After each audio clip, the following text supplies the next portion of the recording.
Yes, love. Yeah, it'll be money. We're live now. G'day, Jono. How you going, mate? G'day, Stephen. How are you, mate? Ray wants to know if you got a letter. Ray wants to know if you got a letter from Mum from being late. You know? Oh shit, mate! I just woke up. I honestly woke up and turned it on. I've got to go and make some breakfast. Hey, where's that violin? It's got to be here somewhere, isn't it? I thought I had 30 minutes left. Yeah. Nanny nap, mate. The nanny nap take over. I never do. I never have a nanny nap. I'm not doing it anymore. Ever in my life. I'm not going to sleep the rest of my life. Where's the chats go? Oh, yeah. We're all under control. Looks like a Bunnings convention, Steve. There's spanners everywhere. Yeah. Oh, just living the total life. Justin's just joined us. G'day, Justin, mate. How are you? G'day, Justin. How you going, buddy? How they hanging? I'll show you some pointers, Justin, how to make videos like that one I put up yesterday, mate. Yeah. Justin likes pointers. Yeah. Okay. Carry on. Who we got on the deck? We've got Luke Rennie, Ray's there, Ray Galt. He's one of our regulars. A Scotsman in Asia, just living a Thai life. Johnny Rotten's just joined us. G'day, Johnny. Who else have we got there? Excuse me if I've missed anyone, gentlemen. I did say Scotsman in Asia. He was first one on deck, Stephen. Scotsman in Asia was first one on deck. Okay. And looks like you'll get a little check in the mail. Very small. Yeah. Got a couple of lurkers, as is described by some lurkers. Oh, God. We're going to have Warren on later on. Okay, so Warren's coming on. I'll probably start giving out links to people as we go along. We're not going to do a rerun of the Shrek, are we? No. Not doing it anymore. Oh, God.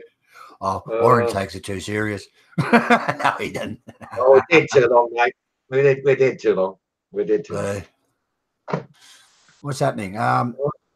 I had these big plans for today, and I slept through a lot of it. That's all right, mate. It's not as if you got to front the headmaster for doing something wrong. Yeah. Like you're the boss. You call the shots. I was just sleeping away. I got up about 10 minutes ago, and I said, "I'll stuff around. I'll fix this." And I actually got all the sound going on the thing. I had a few adjustments, but I didn't have time to finish it off. But next week we'll have sound on the playback things and videos and things like that and so forth. I've worked it all out. It does work. Watch out. I think it'll blow up if I use it now. Watch I'm out. not going to go later. See what happens. Watch out. I think I've got a team load of tyres coming in here now. Tyre shooters coming in. Thank you. Thank you. Yeah, I think the noise is going to better close the door. The noise Move aside and parade him in front of the camera, please. They're all bad. They're all over. They're all worn out. Oh, okay. They're all over 21. Yeah. You've got to leave shortly, haven't you, Justin? Are you going today? Was it today you're leaving? Leaving Bangkok for back to sunny England? Yeah. Why don't you answer me, Justin? What's wrong with you? Oh, he's 8 seconds behind us. That's all right, mate. That's all right. Oh, what are we going to talk about now? Come on, boys. Give us some news for the press. What's all the scandal? Latest news for the press. No. Who are we bagging now? Yeah. He's flying back to UK tonight, are you, Justin? What time? Oh, okay. Late at night, I think he's going. The time here, Norm Hayes just joined us. It's almost 4:30. Yeah. In Ireland. 4:30 in the afternoon. So it'll be 12:30 in Thailand. Midday. Yep. Indeed. You're only away for 3 months, Justin. That's good stuff, mate. How long are you coming for next time? Coming for next time. I'm not even living in Thailand. How long are you going to Bangkok for next time? Scotsman in Asia. How was the ping pong, watching the ping pong shows? I actually went one time to see that. I didn't really want to go. And my ex-wife's girlfriend wanted to see it. Would you believe it? I said, oh, fair enough. You know, I really didn't want to go and see her. Not my cup of tea. So I go in there and she's pulling a bit of string out of her. What do they call that thing?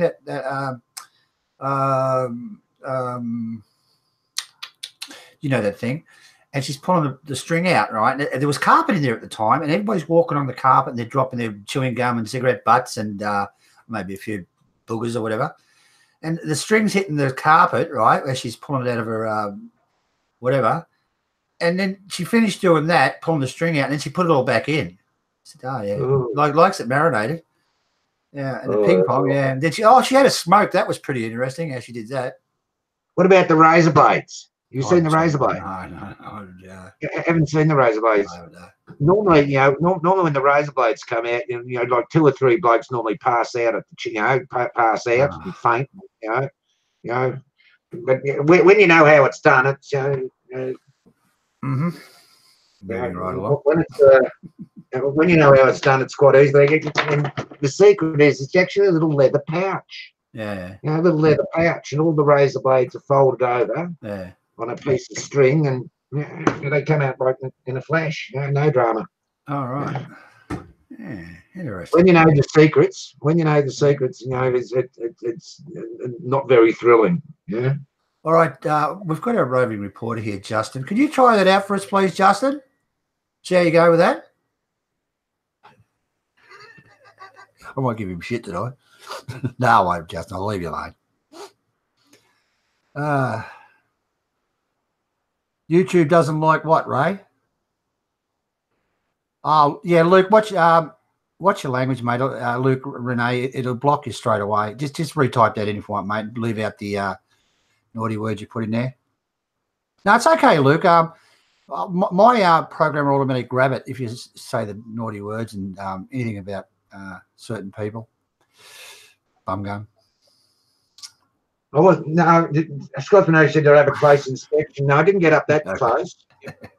But, you know, yeah. I know. Bullshit, you cut your nose. I saw this one, Sheila, one night. She opened up a bottle of Coke, and a bottle of soda water, and in went the Coke, and then in went the soda water. And the soda water was, you know, she pissed the soda water out back into the Coke bottle, you know, and the Coke went into the soda water bottle. And from that day to this, I'm still scratching my head how she did that one. You know, I go, oh, standing ovation. I'm like, oh yes, oh excellent job. Oh. And I love the bottles. The bottle of soda water. That's one of my favourites. You know, when the bottle of soda water opens, you know, and you know, and it hits the roof. Oh. Fred Flintstone, what's your okay, you're right, Fred. Don't do the derogatory word you guys, because I'll just grab you straight away and block it. Fred, you just said shit and it blocked you. Just try to put poo or something like that. Wow, WOW or whatever.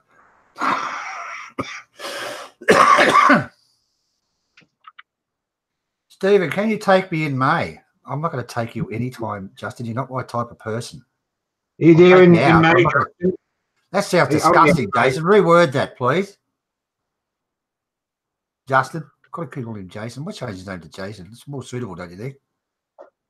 Yeah, okay. Okay. What are we going to talk about today? You want to talk about ping pong? No. Nothing like I used to. I used to watch the ping pong. I used to love watching it live. Used to listen to it on the radio. Darts, yeah. Oh, darts is excellent on radio. Yeah. Darts is great. Yeah. Oh, just get that out of his eye. Oh. Scotsman in Asia, how's your mum keeping? Yeah, she's good, mate. Very good for 88 years old. Yeah, she's excellent, actually. Yeah, you're on that computer again. Oh, nasty. But my mother sits there and watches the cricket all day. Why don't you talk to me, son? I hate cricket. Oh, right. Oh, when I was a kid, my mum and dad used to watch cricket all the time, Jono, constantly. I mean, you know, you talk with your favourite shows on, and we had to sit through the bloody cricket. So well, whatever. Did you see that posting in Talkback Thailand, where someone sort of showed the difference between now and what it was like when we were kids, and they were showing comparisons of phones and how you make a text. It was half a dozen little captions, and I thought it was good little clip, really. With with all the different how times have changed in technology. And what was there another one put up? I think Ray actually posted it. They had these two 17-year-old blokes, and they put an old phone in front of them. They said, I said a bit of that.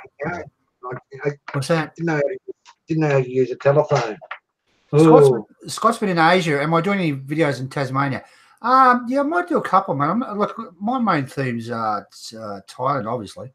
And I might do a comparison of, I was going to try and do a comparison sort of thing, like the main street compared to Thailand, and actually the market compared to, they've got a market here, and the market compared to Thailand's market. I might do something like along that theme.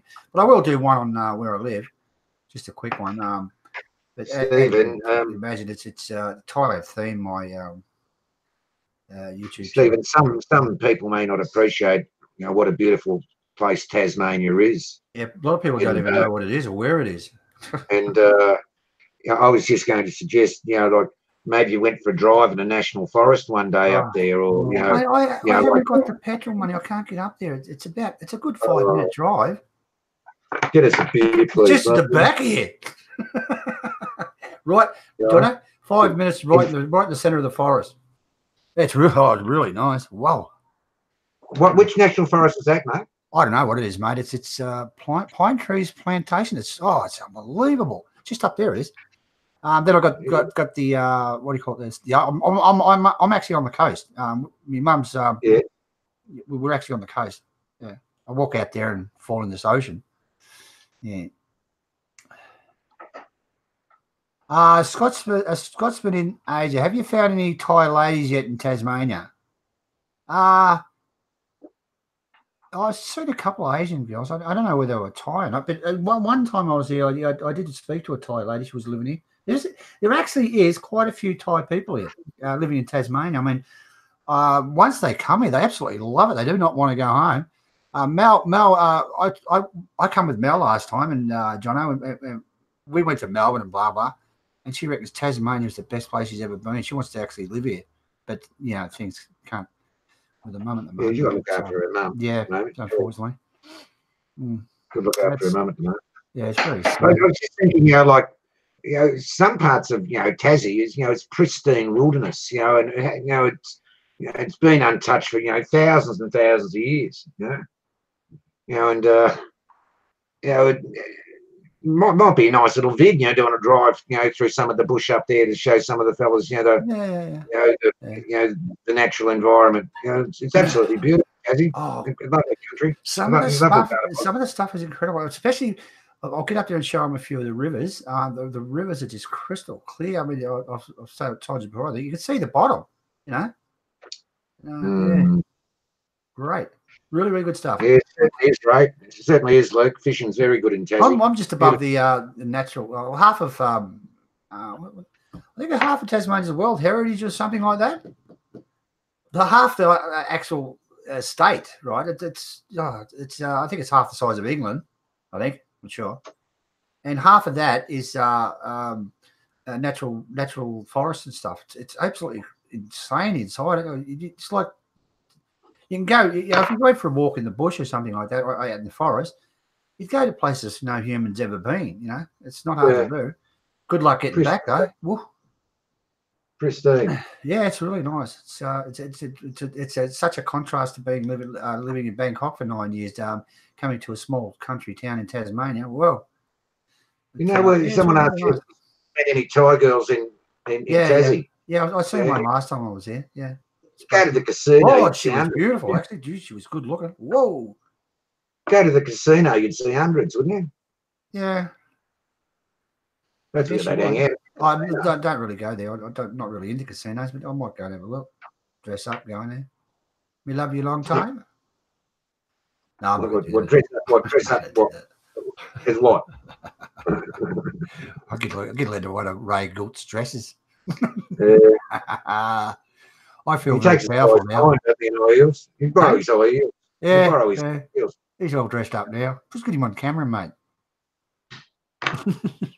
Hang on, I'll send Warren a link. Where is he? Get WAZZA on. Come on, Warren's been requested. Get WAZZA on. Where is he? Where is he? Where is he? Where are you, Warren? Got all my reviews ready. I've got it all lined up. So it's one thing I did. Thai vlogger reviews. Where's Warren? Where are you? Look.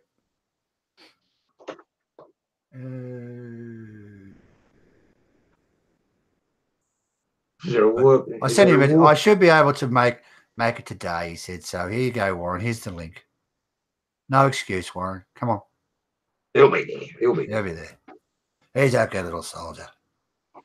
Oh, what's his latest video? Wasn't bad. You see it at all? I haven't seen his latest one. It's not bad, actually. I actually watched it. All right, Warren has been sent the official link. Raise their walking street in Burnie. Sad, isn't it? What else have we got?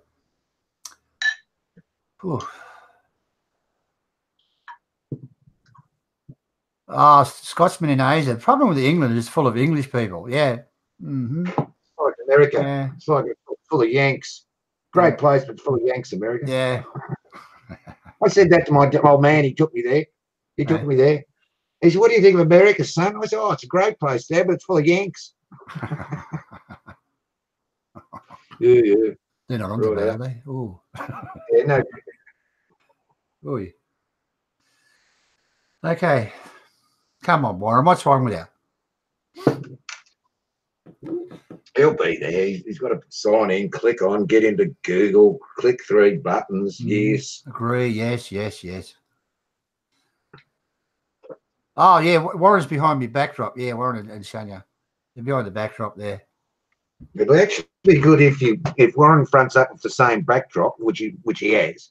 Oh. And you could do a dual screen shot. Do a split screen to be grouse. Oh, he'll accuse me of murder. Copy of me. Yeah, right. I'll get stuck over that. Yeah, right. Bigger than the Beatles, Warren.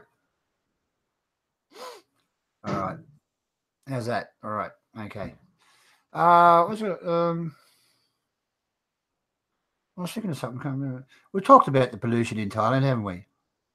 I noticed on one of your latest vids, Steve, you've been playing around with some looks like paint or something. Like you've been getting a couple of little pictures and you're sticking your heads on them and little like motif things. That looks all right. Yeah. The one mock it up in the suit. You had the suit coat on and the tie, and what I used to do when I had the business, I used to do a lot of what do you call it? GIF animation. Yes. I can't really remember. I've got to get back into it. I can't remember. But I had cartoons moving and blah blah, and I haven't seen anybody in Thailand doing it, so I might see if I can remember how to do it. I used to get right into that. But I'll get it happening again. It's quite fun doing it. Justin's taking his light in his hands. He's jumping on back of the motorcycle. Okay, Justin, you're on the back of the motorcycle, are you, buddy? Yeah. Take care. Take care, mate. Yeah, don't forget to put your seatbelt on. Around your neck. Let him drag you along. Don't you love it when you go on a trip, or say gone Bangkok to Pattaya or something? You're in a taxi or a private limo or something, and you say to the driver, "Oh look, mate, I don't like driving fast. Can you slow down a bit?" Hey, listen. You say even tell them in Thai, cha cha cha. If you want them to slow down, you got to pay extra. You want to slow down, they plant the foot, they go further. Oh God. I really don't like it, but sometimes, I actually got one from my where I used to live to the train market. It's about 10-15 minute drive by car. He got me there pretty well. I just dropped me off because it's really hard to get across the road. I can't remember the name of the road. Really hard to get across. I just walked across. It was good. Warren's just getting a coffee, he said. Oh, very good. Yeah, keep us Very posted, good. Warren. Sip by sip, mate. Give him a break. You're a bit tough on him, aren't you? All right, I'll leave him alone. You can have 5 minutes off, Warren, when you come I'm home. going on Warren's side. We're going to 5 minutes. gang up on you. Yeah. I'm going to gang up on you. Get on Warren's side. Yeah, he was. How come he's stolen your backdrop, mate? He's pinched your idea. He'll arc up. He'll arc up, won't he? No, I told him, Adam. When he went out and bought him, I said, I got to set it out. Yeah, you know, I wasn't talking shit. Well, we're considering, yes, though, that we should speak in just Australian colloquialisms. Yeah. Oh, that'd drive him crazy. And see if the audience can understand us. The Aussies will. Aussies will, but I used to have a mate at work. He should have written a book, some of the colloquialisms he used to use, you know. Yeah, he said, "Oh, I got a sore Warwick farm. You got a sore arm." You know, like he's a real funny bloke. He's a real funny bloke. Real dry-witted. You know, like the pie cart would come along in the morning. You know, you get a feed. You know, the pie cart would come along, and you know he'd be sobering up by that time. And he'd come up to the pie cart, and the girl would say, "Oh, you know, that's $15 or something." And he'd open up his wallet and he'd throw out all the $5 and $10 notes on the ground. What's that rubbish? You know? He'd throw it and just walk away. He had plenty, Barry. Got killed in the taxi, you know, coming home from the Fox Down one night. The taxi, somebody hit the taxi. You know, side swipe and killed him. Didn't know what happened. Wouldn't have known. Killed him on the spot. I used to play in a band, John, a long time ago. Right? And that was about. Oh, that was 30 years ago, Steve. Same thing. I used to play in a band, and our lead singer, he went through. He was a motorbike. He went through a bloody car through through the passenger side and went out the other side, head on. Hit it with a motorbike. End of my band career. Yeah. Sad, really. You know, geez, it's only about 18 or 19 when it happened. Yeah, he's a really good guy. Never mind. I was speaking to Ray recently about riding motorcycles, and you know, and like Ray's been a strong rider in his time. Has he? I didn't know that. I said to him, you know, unless you've ridden a motorcycle, you don't really know what freedom is. You know, you ridden one? Yeah, I used to ride bikes when I was young. Marks under here, over the eye. I've come off a few times. Yeah. Yeah, I come off once, mate. Never got back on one again. I had a nice the last scar there. Oh. Last time I came off, it was one of those little scooter things, but it looked like a motorbike, all right.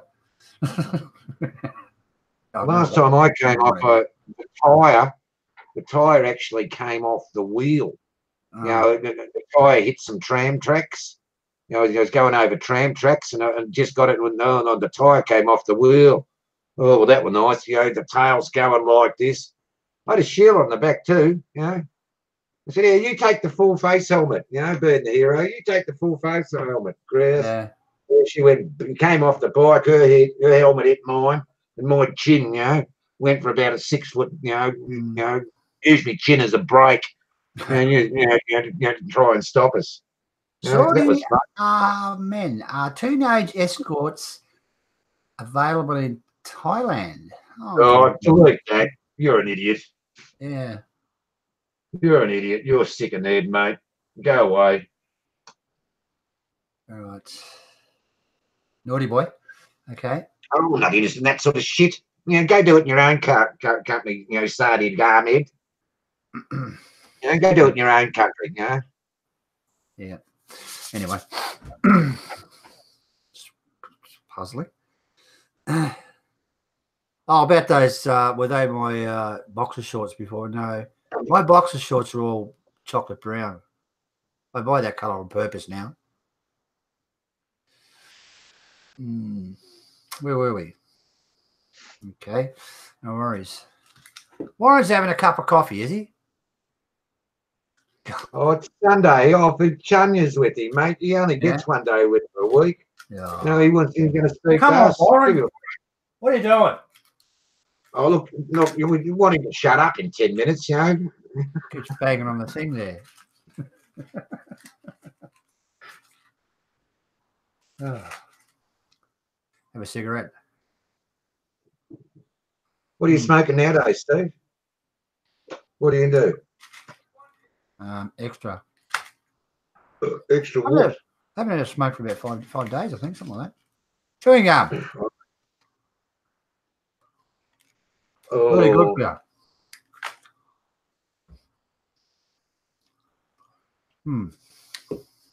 Talking about bikes, yeah, I used to have an old Harley Davidson, 150cc single pot.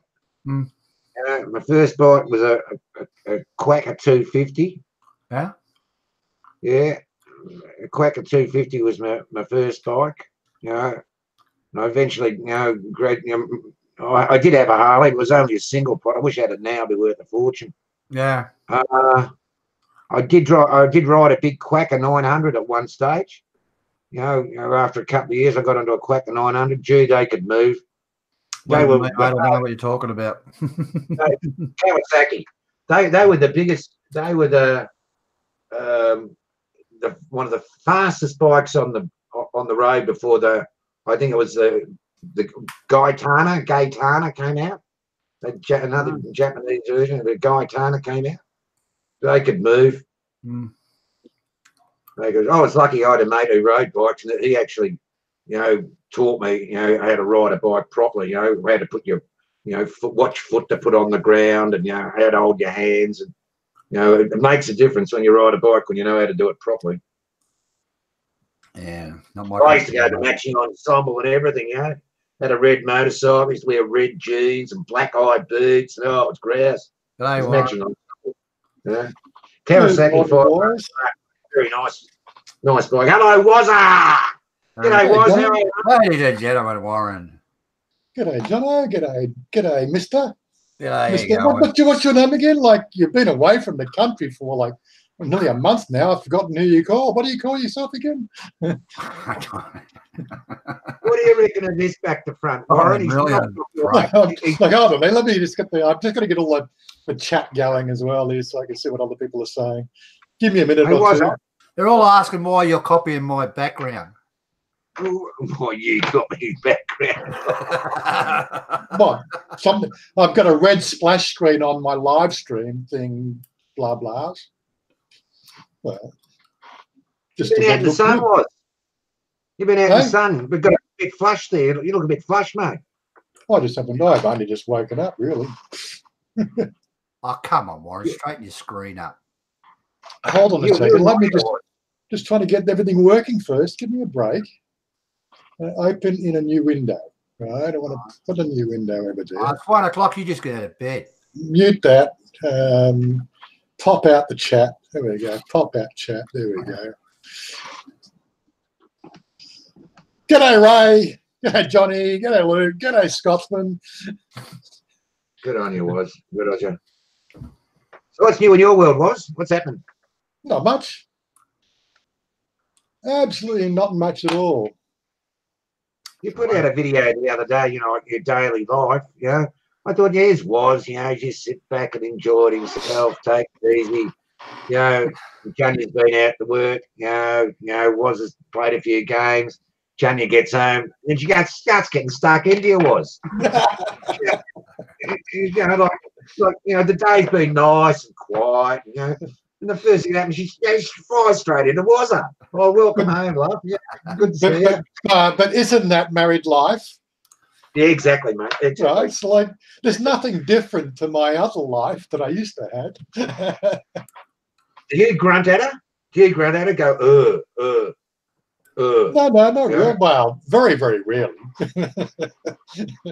Do what a Thai man does, but be like a Thai man. Just grunt at him. Love that. Love that. Now I'm using just hold on a second, just checking everything. I'm using the Logitech webcam microphone because I'm getting way too much feedback through the microphone on these headsets. I think I'm going to get a new gaming set. How's the sound look? Is it sounding okay? Yeah, no problem. Good. I don't know about sound, Warren, but your reception from where I'm looking is crystal, mate. Absolutely, crystal clear. I'm using the SJ for the camera. I'm using Logitech for the microphone, and I got the headphones for what I can hear you guys. Now you're going with that new laptop you bought. How you going there? Well, it's still there. It's just my backup. If something goes wrong, I can still do my stuff, you know. Have you put your games on it yet? I'm trying to get a few games up and running. No games on that. Okay, look, seriously, where's my? Where is it? There it is. Yeah, Stephen, you remember this one? Remember this one? What has come prepared? It's still in my drawer. Well, that reminds me. I need to go and publish a video, don't I? Where is it? Let me get back to that. What has come prepared? I made that specially for Stephen. Come on. Yeah. It fits too. Anyway, Warren, what's happening with the pollution in Thailand? Look, a couple of videos, my most recent videos, I don't know, I do mention the fact that it seems to have settled down a bit, but look, it's, you know, like there's so many things that are contributing to it. It's just, it's very hard to put your finger on it, you know. Yeah. Yeah, there is a bit of burning off in Isan, and like as talking to Charles, he says like Isan's been just a dust bowl for the last 12 months. You know, they've hardly had any rain out there. You know, and what rain they do get, just, you know, it has no effectiveness. So you got, you know, like the winds come in across to Cambodia, and it basically draws all the dust from farming into this bowl down here in Bangkok. But nobody's talking about that. There was one article I came across talking about that aspect and the burning off of the sugarcane. But, you know, like they all want to demonize the diesel trucks. Yes, the diesel trucks are a problem. Yes, the cars are a problem. We've got coal-fired power stations in Bangkok. There's a whole bunch of other things. But, you know, like it's again, it's just this one-sided argument that people are trying to, you know, publish a narrative that suits their own means.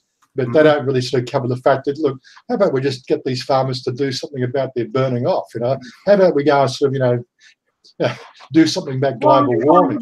Would you say it's directly through the burning off, or do you think it's coming from the traffic in Bangkok and no wind and it's just sitting there steaming away? Well, it's one, there's no wind at the moment, right? Because it circles, right? Okay, so if you do it on a percentage base, you might just say motor vehicles are contributing to about 25% of the pollution. The coal-fired power stations are contributing to about 25% of the pollution. I didn't know they did that. Coal burning.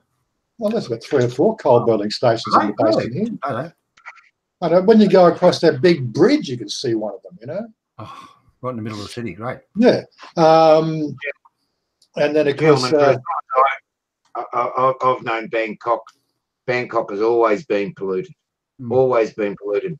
And especially some mornings, you know, after it's been a cold night, when you've had a previous cold night, sometimes you think it's fog in the morning, but it's not fog. You know, it's sort of like a, you know, layer of air and pollution. You know, like a what do they call it? An upper atmospheric. It's a temperature inversion. Temperature inversion. Yeah, exactly. And the hot air and the dirty air can't get out. But I think since the reduction of diesel vehicles in Bangkok, maybe a bit of the pollution is not as bad as what it could be. I imagine, but as long as I've known Bangkok, it's always been polluted. You can always smell the petrol and the diesel in the air. Like walking up Circumvent, I used to some of the Japanese in the old days used to have the face masks on. That's the way it's crazy in Bangkok now, face masks. Well, I was thinking of buying some here and taking them over with me, to be honest, with a little boy. Just put a fishbowl on your head, mate.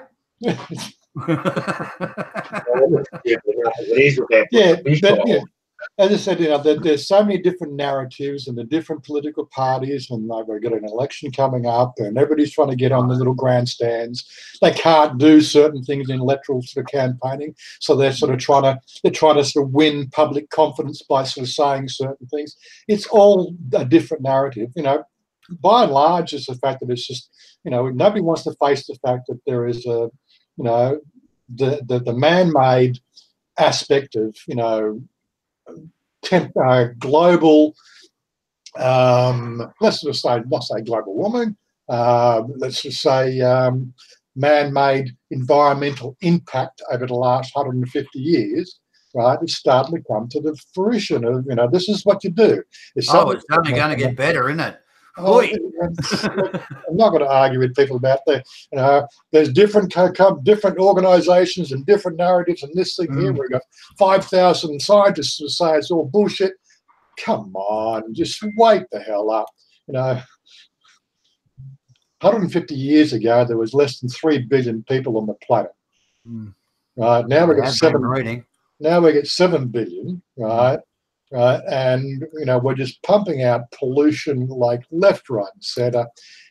People are saying it doesn't have an impact. It does have a bloody impact. It has an impact everywhere, right? But anyway, down in what the problem down here is they have warnings in Tasmania. Believe it or not, they have warnings about the ozone layer. They give you an ozone layer report. We're very dangerous with the ozone. Yep. Yeah. I can't remember the exact things about it. It's a beautiful island, Warren, and it's pristine, honestly. But the atmosphere is just not there anymore. Yeah, well, there's that side of it as well.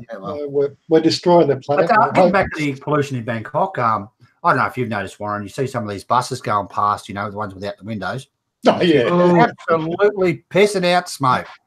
Yeah, black smoke. Yeah, black smoke. No, not white smoke, black smoke. I mean, wouldn't you really start with that?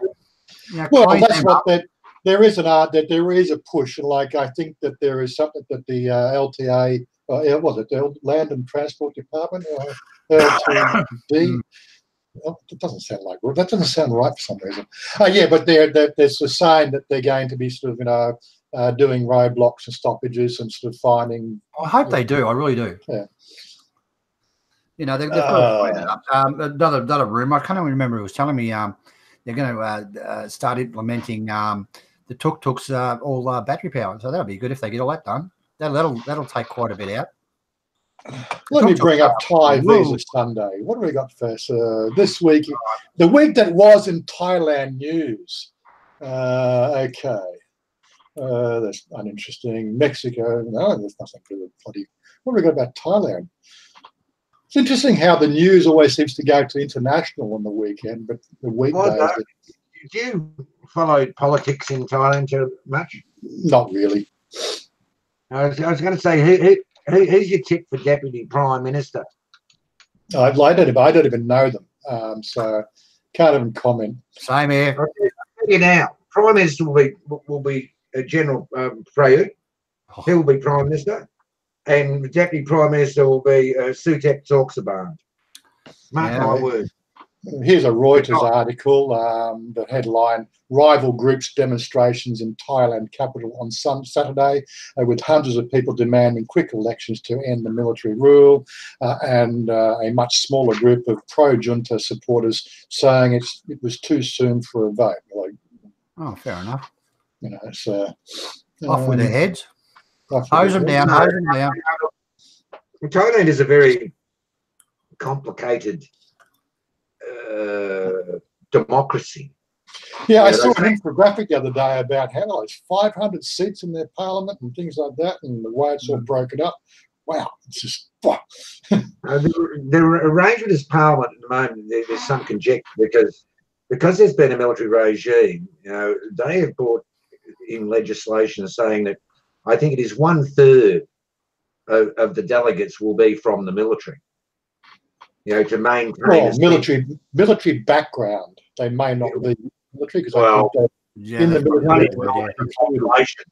1 in 9 of the population has a military background. One of 1 in 9 of the population is either copper or in the army in Thailand. I'll tell you what, Bangkok loved the takeover. They were all, great. The army's going to look Yeah, after.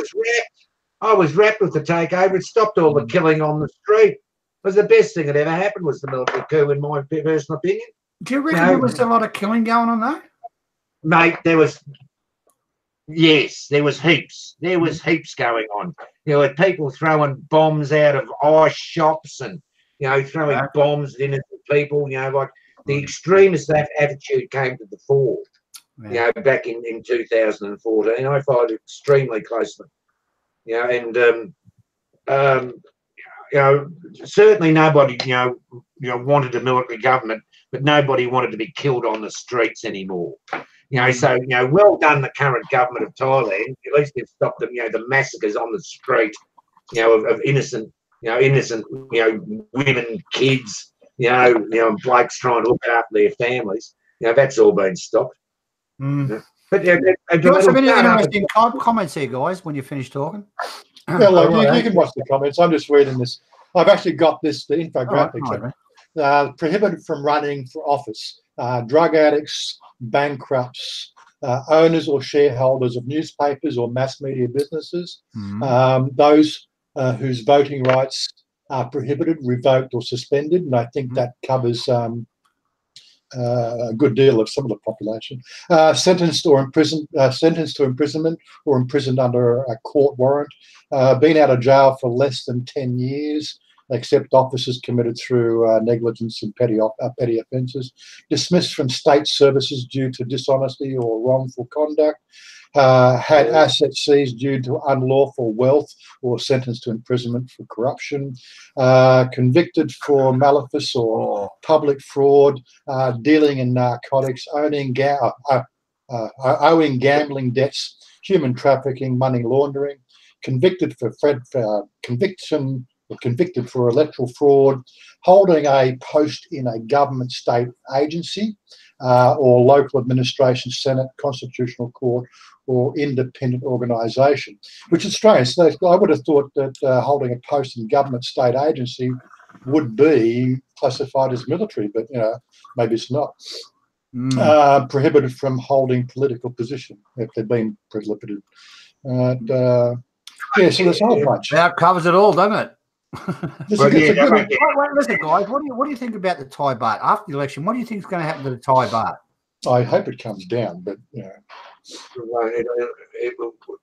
How it remains relative at 30 or thereabouts to the American dollar, and it has for, you know, like a couple of years back, you remember this? I think that was about the time, you know, you were playing your financial games.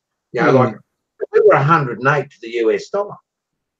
We were 108. Yeah, now, what are we? 71.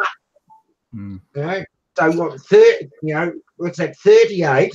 No, 37 on 71. You know, what are we against the Thai baht now? What is it? 22 and a giraffe. Oh, yeah. So at some stage, I'm going to have to sort of get serious about, you know, the YouTube channel and the Patreon and a few other things and start making some extra money, because my budget was done on 25 baht to the dollar, and that was for a 30-year plan. So my 30-year plan on this current drop means it's now only a 25-year plan. You know, 22.76. Is that correct? And the US dollar is 0.72. 22.76 is what. $1 Australian dollar get you $22.76. Hang on, what have we got here? That's the money changes. Yeah, you'll get 22.7. No, that's off the net, I suppose. Yeah, the money changes will be the same, wouldn't they? The money changes will pay you that. What was it? Bangkok. What is it? Thailand rich and what is the other one? The two major money changes. Can't remember that. They were paying 22.76 yesterday. You know, go to the Bangkok bank. It was, you know, about, you know, 22.1, 22.2. You know, like it's, you know, like that's back to the 22. That's about what you were getting in 1980, 1982. US dollar, you get 31.75 US Thai baht, which is probably say 32 baht to the American dollar. Yeah, 0.78 of a pound. I think I got it right. Yeah, something like that. I feel sorry for the bombs. You know, like they're worse than us, like kids. You know, oh, like the pommy pound, that was flying at over 60 a couple of years back. Now it's battling to hit 40, isn't it? It's touching 40. Well, that's a third. It's a third of your money. Like. It makes a bowl of quote out. One pound will give you 40.9 baht. Yeah, Johnny Rotten's on it. Super Rich. That's the name of the joint. Yeah, just down past Marble. They're actually pretty good. I used to get it in the middle of the city. We should drive in there. Get it? Yeah, the best rate in Thailand. Super Rich, just past Marble Clock. Yeah, it's real good. It's quick and fast. You're in and out, and like if you're in the joint 5 minutes, there's something wrong. 1972, 20 baht, the US dollar. Yeah, 1970. Yeah, I remember getting 16. It was 16.5 at one stage. Aussie dollar. Wow. That was grouse. 16.5 baht the dollar. I think if I was Prime Minister, I'd float the keep the baht up till after the elections and then run for cover. Should I have said that? I don't know how they maintain the stability of it. Actually, apparently I read somewhere, Jono, it's very, very stable currency. And so you must remember that Thailand is one of the major countries which is considered with the gold pricing on a daily basis. Thailand, India, London, New York, these countries all discuss the rate of gold, and the rate of gold on a daily basis. And I still believe that a great source of wealth for Thais. I think Thais would still rather wear their wealth in gold around their neck to put it into a bank. Yeah. And compared to the 90s, and you go out to a bar and you'd see, half a dozen girls in the joint, they'd have a 5 baht chain around their neck or something, or, 4 or 5 baht around their wrist, in gold. You don't see, the bar girls that, dripping in gold anymore. Once upon a time you did. But, not nowadays. Oh, they love it. What are you doing, Warren? What are you doing, WAZZA, for fuck's sake? Shaving. What for? Oh, you're going to kiss Chanya later on. That's right. Well, she's running late for work again today. Chanya. You don't kiss her, do you? She was down at Rayon for 3 days doing a makeup gig for a big wedding. She came back last night. We had dinner and. What was she doing, Warren, at the wedding? What was she doing? A makeup thing. So she did all the makeup and hair for the wedding. How's the shop going, Warren? It's good, yeah, it's just good. So, but as I said, no, she should have been there an hour ago, and I don't think she's left yet, I might have to crack that whip a bit louder, mate. No, I know. Tell me about it. Do you have to put your game on forward? She should come up and give me a kiss before she goes, or maybe she's already gone. I don't know. Isn't Sunday her day off, was? No, she usually takes Tuesday or Wednesday off. Wednesday is the official Barber's Day off. Yeah, I found that out when I went and got a haircut on Wednesday. Nothing was open. WAZZA, I was just saying the other day to Stephen, I've got my tickets booked for the coronation. I'm coming over to the coronation. But I tell you what, mate, I'd love to catch up with you.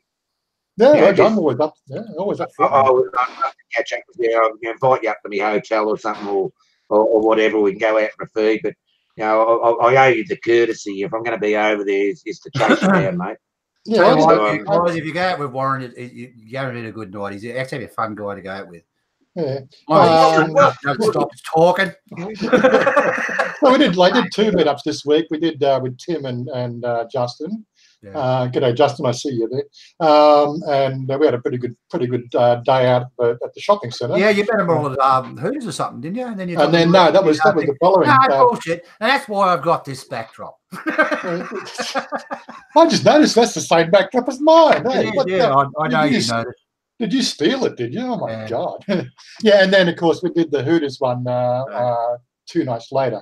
1 night later, 2 nights later. What? 17th. That was 15th. No. 2 nights ago. Yeah, 3 nights ago.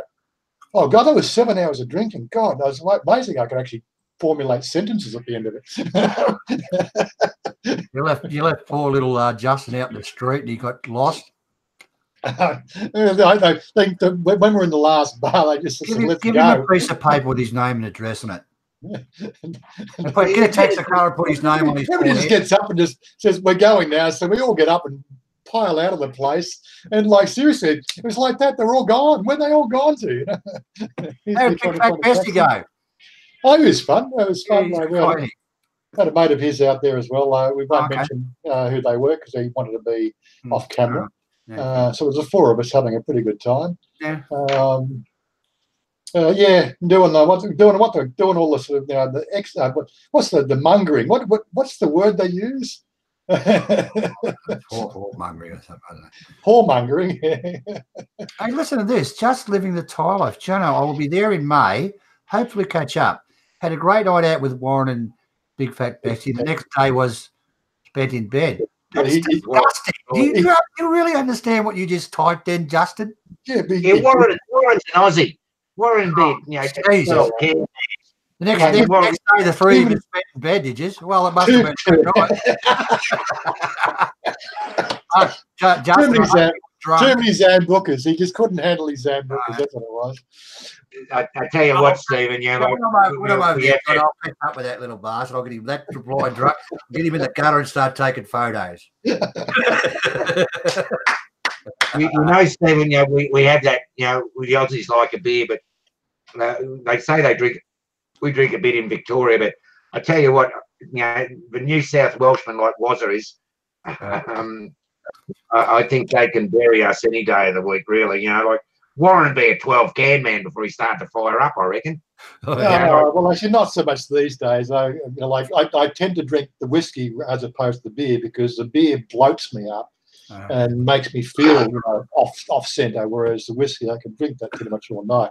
It's doing the Sambuca shots that's what kills it. Warren, do you drink? Do you read Johnny Rotten?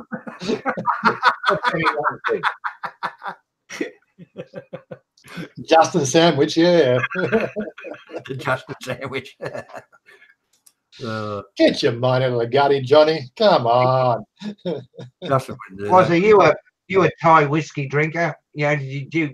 No, I usually after about the first 5 or 6, I don't give a damn what whiskey it is, but I normally start with Johnny Walker Red. I don't think I go into a bar. You ever go into a bar? Oh, you don't go out to bars. Stephen doesn't go out to bars.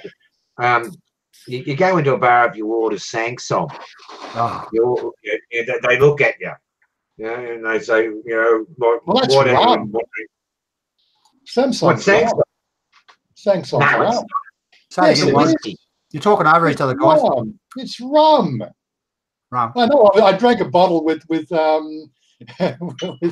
mate down in what do you call it in Chahar. That's dangerous. That shit. That's it, isn't it? That's the biggest killer in Thailand. That for the booze. What? Yeah, we put a full bottle of that away the night I was down. Hold up, John. I'll zoom. Put it back. Almost a full bottle. Was it? Oh yeah. Oh, fancy label. That's an old one. Stuff I was drinking was written on there. Well, it certainly doesn't taste like whiskey. It tastes more like rum. Yeah. You should see the stuff floating in it. My God. I just noticed it. You get the Mekong and you read the inside of the bottle on the Mekong, and they'll have the date, when it was made. And if it's over 3 weeks old, you're right. Okay, Wikipedia says Sangsom is rum. I apologise, WAZZA. That's all right. Yeah, it doesn't. Yes, right, Woz, you're right. You're right. Right there, mate. Right there, it says rum. But it's definitely not like Bundy. I tell you. Hang on, mate. Stay there. Hang on. Put it back. Yeah. All right. Officially, Warren's the winner. Yeah, I apologise, WAZZA. That's all right. Well, I said I drank a bottle. I drank a bottle, so I know what it tasted like. But it's not like Bundy.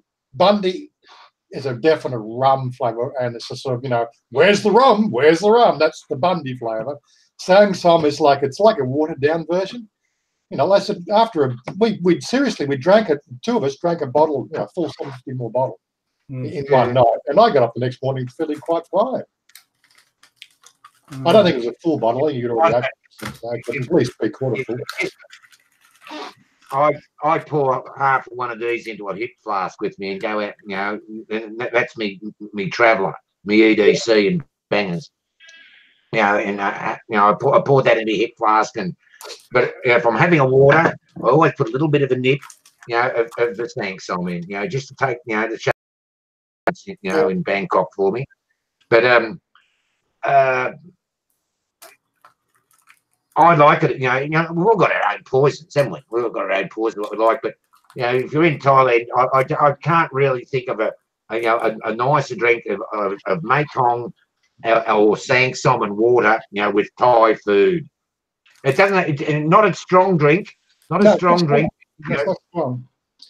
But you know, just a half. Yes. It's a nice drop on ice. And I won't belittle it. It was something that you can drink pretty much all night without getting plastered. Now, how Thais can drink a whole bottle and get plastered on it? Well, obviously, it just something says something about constitution, doesn't it? And I'm an old guy now, you know. I don't drink like I used to drink. You're not practicing enough, was? I'm not practicing enough.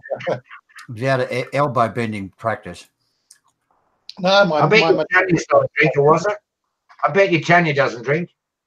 Oh, look, you know, when she goes out with the girlfriends, she'll have a few, but, you know, she doesn't get plastered. We don't get plastered. I think the last time I was plastered sick was about 5 or 6 years ago.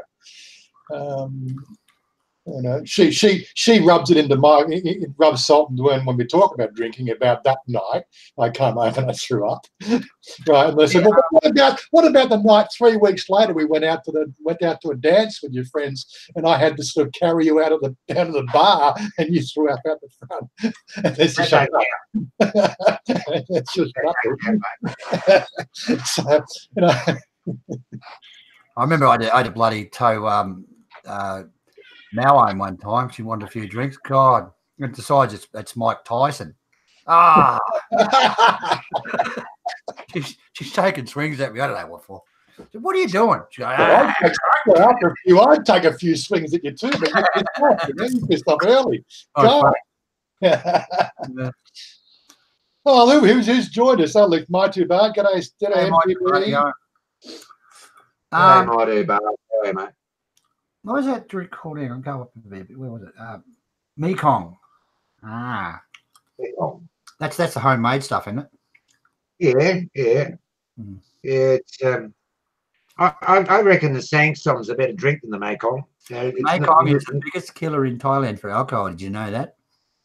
Yeah, well, maybe I might drink myself the fucking death then. Mate, I'll tell you, what a way to that stuff knocked me off. What a way to go. Right? Kill yourself on Mekong.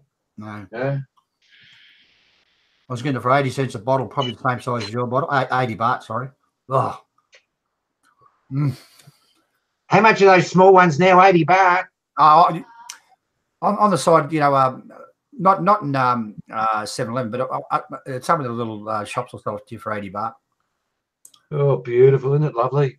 Yeah, I was drinking it like a real Texan, you know, that little glass. And having me beer and Lana King's the same. I had to get carried across the excuse me.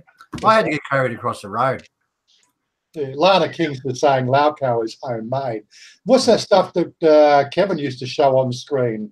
That's Lauco. Right, it's actually a professionally made Lauco. Oh, okay. So yes, generally made in backyard stills, but somebody's actually got onto the whole making it, you know, for everybody. The rice whiskey. Look, I love a few little red wines with my dinner. But it's expensive in Thailand now. When I first got here, Warren, when I first got to Thailand, it was so expensive, red wine. It was just off the menu. And it's great to gone down a bit. It's within striking range now, so it's not as expensive as it was all those years ago, but it's still not cheap. But I was out of control when I first got here. I did it again when I first got there.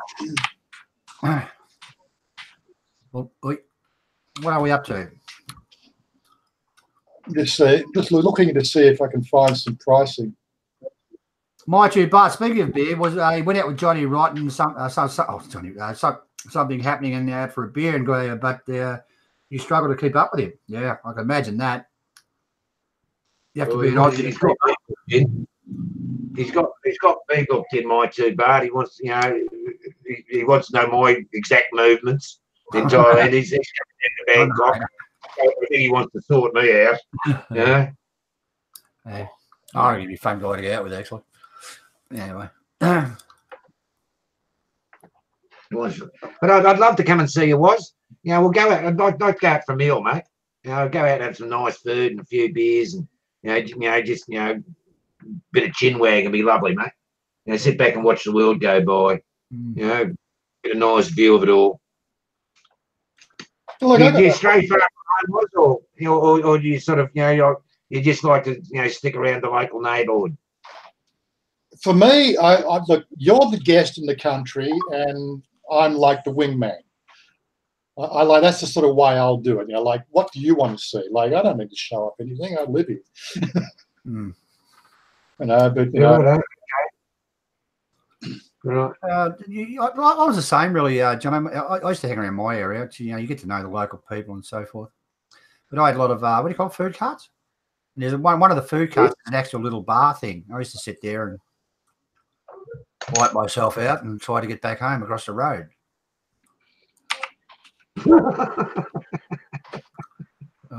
Isn't it great you're that stupefied you can't get out of the seat? That's what the reason why I stay in the bars all the time. I can't get off the seat. You get a meal there, Jono, and they say, do you want any beer? They go and get your beer at 7-Eleven, blah, blah, and their little shops and so forth when you can't buy beer because they've got the time limit. Yeah, okay, I'll buy you a bit of that, what's that stuff called? Whatever it's called, low calorie it's called. And I start sipping on that, mate. Jesus Christ. The bad thing with me, if I have a few beers, if I have alcohol, spirits, I drink it like beer. Before you know it, I'm off my tits. Dribbling shit. I don't know the answer to that, Memphis Queen. I didn't notice, why was my arrest message retracted? Maybe, Memphis Queen, if you look, if you swear or anything on it, it grabs it all automatic. We can't do anything about that. So just watch language, mate. Maybe you put a swear word in there or something. I don't think anybody took you off. Just type it in again. Trying to use any naughty words in it. Maybe. I don't know. I didn't see it. Good boy. Jack, get me a beer, please. Jack? Oh, Lana King Low-Cow comes in a 60ml water bottle over here, around here. Oh, my God. You've been swigging on that. Shit. No, when I was in Sukahorn, we actually buy it in plastic bags. It comes in small, like 150ml plastic bags. No joke. Then we put it in bottles. Do they still sell, drinks on the street in plastic bags in Bangkok? I go down here and we'll get a Pepsi on ice and just come. Yeah, they do that. Yeah. Because you get a $1 refund on the bottle, don't you? Well, that's why they pour it in a plastic bag, because they want to keep it. It's fine drinking out of them things, won't it? No problem. Yeah, I've got no problem with it. Yeah. They put a rubber band around it, don't they? They've got half. Hang it off the little finger. The iced coffee's nice. We've got half a dozen little esky, that little cooler things. It's like the open top flasks that you put the bag inside.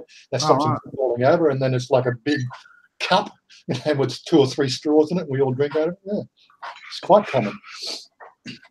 Justin said you're very quiet today, Warren. You get some beer down your neck. He's fine. He's sweet. I haven't had a beer for about 3 or 4 weeks now. Yeah, me too. Why? You joined the monastery or something, are you? The price of it just turns me off. Yeah, fair enough. Yeah, I'll go down to the local pub, mate. I don't like cigarette butts in me beer. Oh. First thing I'm going to do when I go to Thailand, when I wake up in the morning, I'm going down to Big C, and I'm going to buy. I'm only at the hotel for a week. That hotel, so I'll buy about 2 or 3 slabs of water, 2 or 3 slabs of water, and I suppose about 3 slabs of beer. How long are you That'll there? do it. Well, that's just the first week at the hotel. Don't you love the hotels? You pull the beer out and you shove, you go to shove the beer back, the next day, what you drank the night before or something. You zoom down to 7-Eleven, you try to replace the stuff in the fridge. What did I do? They say, no, you can't do that. They all got little labels on them. Yeah. Look, labels when I go to a hotel, Jono, the first thing I do, if I'm staying there for a while, I say, can you take all that out? I just get them to take all that out, and I'll leave the free water. But one hotel I went to, they charge for the water as well. So I'll just get them to take all the alcohol out, go to the bloody 7-Eleven, just stock it up myself. Yeah, take all that. Foreigner Joe, g'day, Foreigner Joe. Like, you want to send him a link? Maybe you can join us. Yeah, no worries. I'll do that. You want to come on? I can't send it. Foreigner Joe.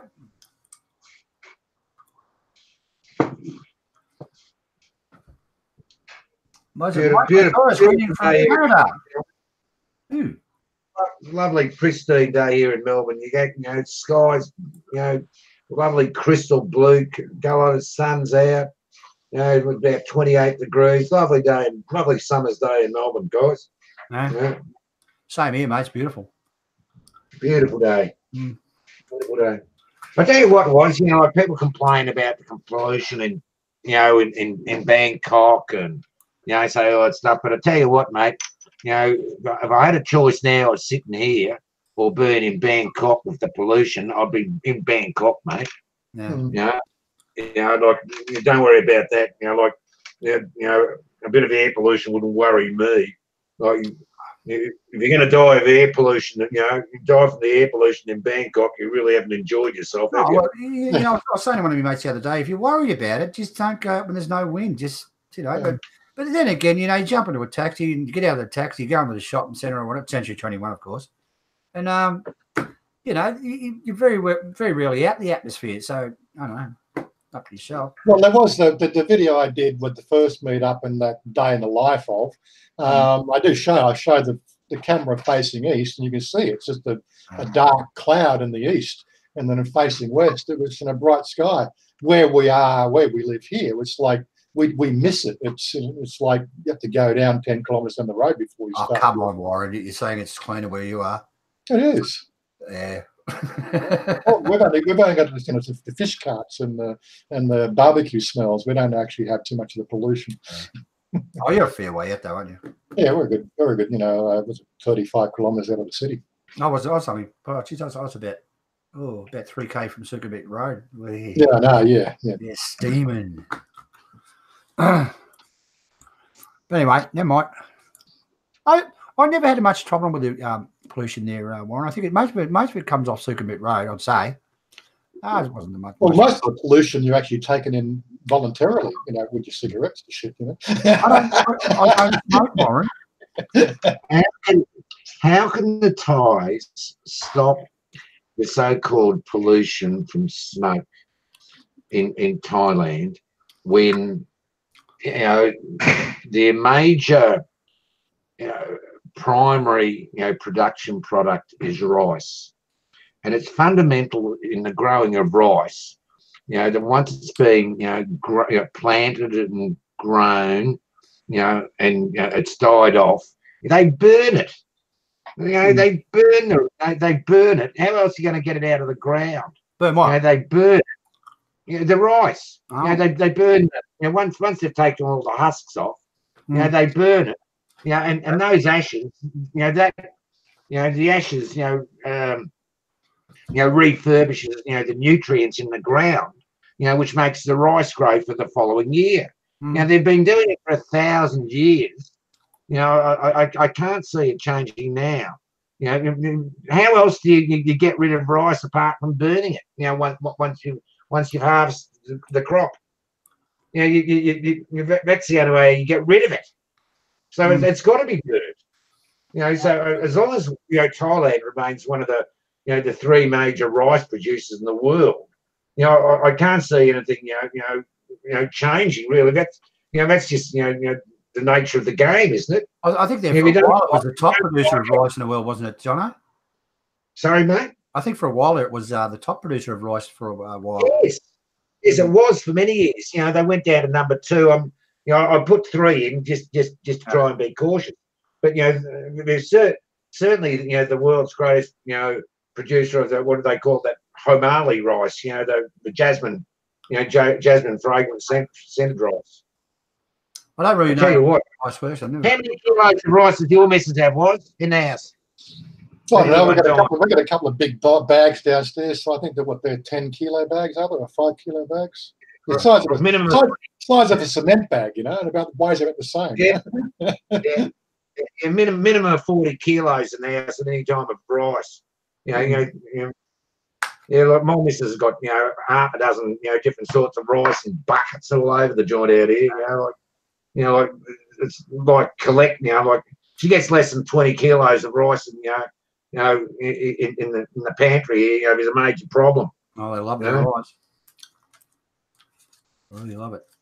Oh, it's beautiful. You know, the jasmine rice. It is. It's the best in the world. You know, it doesn't stick, and it's, you know, it's fluffy, and it, you know, and every little grain you can see is, you know, is individual by itself. Oh, it's beautiful. You know. Yeah. But, you know, maybe I'm guts. You know, I'd rather, you know, eat the main meal as opposed to pushing rice in my head all the time. Yeah. I tell you, WAZZA, did you see that video Stephen put out? You know, on that, you know, his last video and that feed he had with the fish. Oh, Jesus, it looked good, mate. You know, I haven't watched that one. No. You bastard. I've been out and I've been busy. Give me a break. Get off and go and watch it. Okay, see ya. Don't forget the thumbs up. Oh, the fish was beautiful. Tap tip.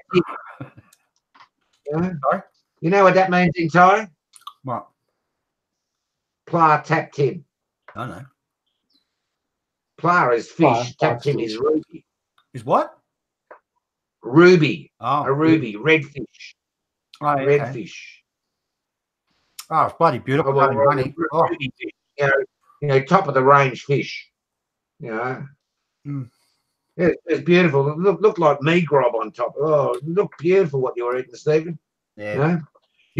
You're a chicken and cashew nut man, aren't you? Was? Oh, I love that dish.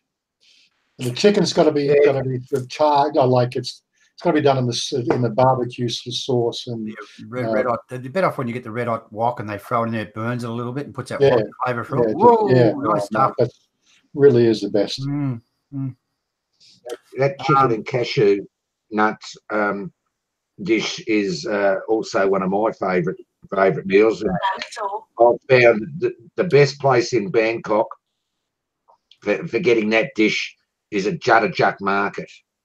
You know, there's a restaurant at Gerdes Market that's been there for years and years and years. You know, you've got to almost queue to get in.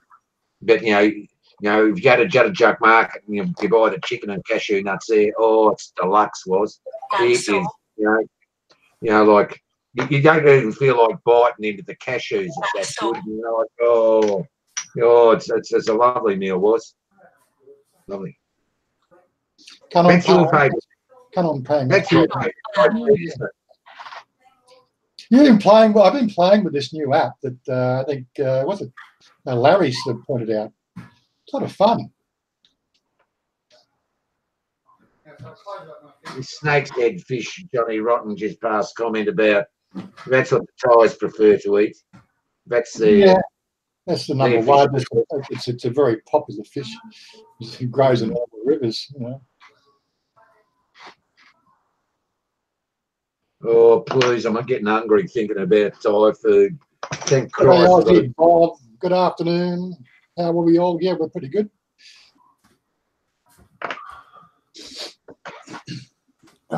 Questions, gentlemen. Questions. Yeah. So, Johnny Rotten, snakehead fish is number one for you, is it? Well, I'm not really overly wrapped in that. I think it's a bit oily. Like, what's barramundi called in Thailand? What do they call it? The That is absolutely beautiful. I'm talking about fish. Pladuk. Huh? Pladuk. I don't know. Can't remember the name. But yeah, it's I think it's called Pladuk. you can forget about eating that here. It's barramundi, but the Thais don't call it barramundi. No. That's it's actually the barramundi is native to Australia. It's only found in Australia. Do you know that? The Thais import it from Australia. Yeah, of course they do, mate. Yeah, of course they do. Yeah. Might prefer the deep sea bass than anything else. It's my favourite. I'm not really a big rap for freshwater fish. I love saltwater fish. Yeah, deep sea bass. Mm. That would be my preference in any meal. Deep fried. Mm. It's a good size too, and the bones are big enough you can see. You don't have to pick them out.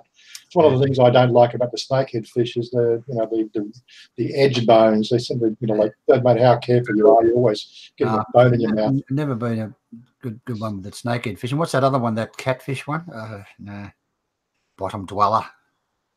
I tell you what, my favourite meal in Thailand is plallard prick. What's the matter with your prick? Prick. It's chili, the deep fried fish, with the chili sauce on top. Oh yeah.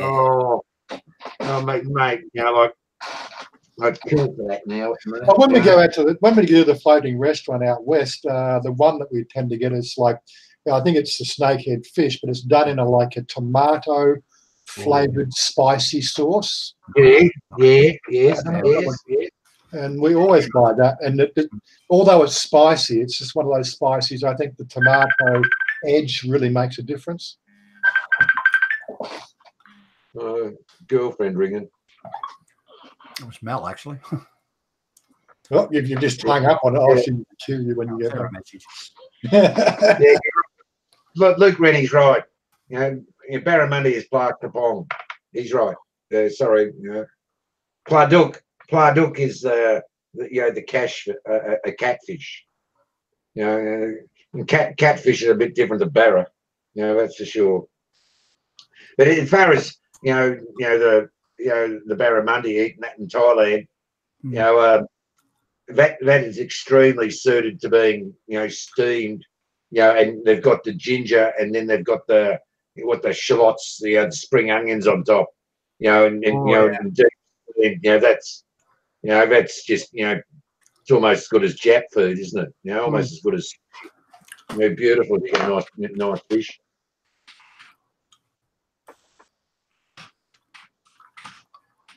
This is a second, guys.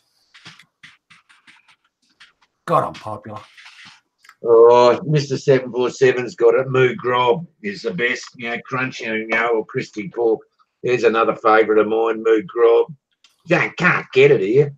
You can't get it in Australia unless your missus makes it for you. Anyway, that's what I'm looking forward to going to Thailand for. Sitting back all day long and shoving food in my head, until it runs out of my ears. It'll do it. I miss it. It's one of the things I miss mostly out of Thailand. And I used to go out. When I was younger, I used to go out to the clubs all night and go to Pat Pong. And half the fun of going to Pat Pong is when Pat Pong closed, you'd go over to the food stalls, and go and grab all your food and take it back to the room and eat. I saw Justin was out Pat Pong last night, posted a location thing on his Facebook. What was he doing there? Oh, I was probably eating food again. I don't know. I don't think he bought. I doubt he was at any of those go-go bars. I think he's running out of money. It might have been. Justin's a good boy. He doesn't do go-go bars. Might have been working. We're working with you, Justin. There. So they have an Angus burger in Bangkok by 2 bar. I'm a little bit worried about my lad when I take him over there. What he's going to eat. So I think he'll be living out of McDonald's somehow. No, there's plenty of them around. Oh, look, I'll tempt him. A couple of little things he hasn't before. you know, you get the fried bananas and, you know, fresh fruit over there. You're like, he'll be easily tempted, mate. You know, go try this, mate. Try it. Give it a try. You know, it just, you know, being a little bit cautious, that's all. Mm. I remember one night, I was very early in the piece. I was a very young man, and I went out. I was staying at it was in Soy 24. The hotel's not there anymore. The Impala Hotel. It's been pulled down. There's nothing else there now. And I came back. Oh, it's 2 or 3 o'clock in the morning. I was drunk, and it used to be a hotel. It used to have a lot of, you know, people in it late at night. You know, would sit in the, you know, foyer or something. So I said, "Oh, I'm hungry. I'll eat something off the menu." So I thought, "Oh, that looks interesting. 100-year-old eggs. You know, I'll try them." So they bought these, you know, 3 green eggs out onto the. You seen them? You know, the 100-year-old eggs. No. Oh yeah, I've had a few of them. Not really, but you know, they're not bad. What's that? Oh, I don't know. They bury them in the ground for, you know, Pickle, I don't know, pickle 70 Yeah. And the yolks are black in them, but the, you know, the white of the egg is like an olive green colour. You know, yeah, about it. Yeah, and they're pretty ripe. They're pretty ripe. Anyway, I was full as a boot this night, and I've ordered this, you know, 100-year-old eggs at the hotel. Expensive, you know, really expensive it was. You know, like $800 or something for 3 eggs. Mm.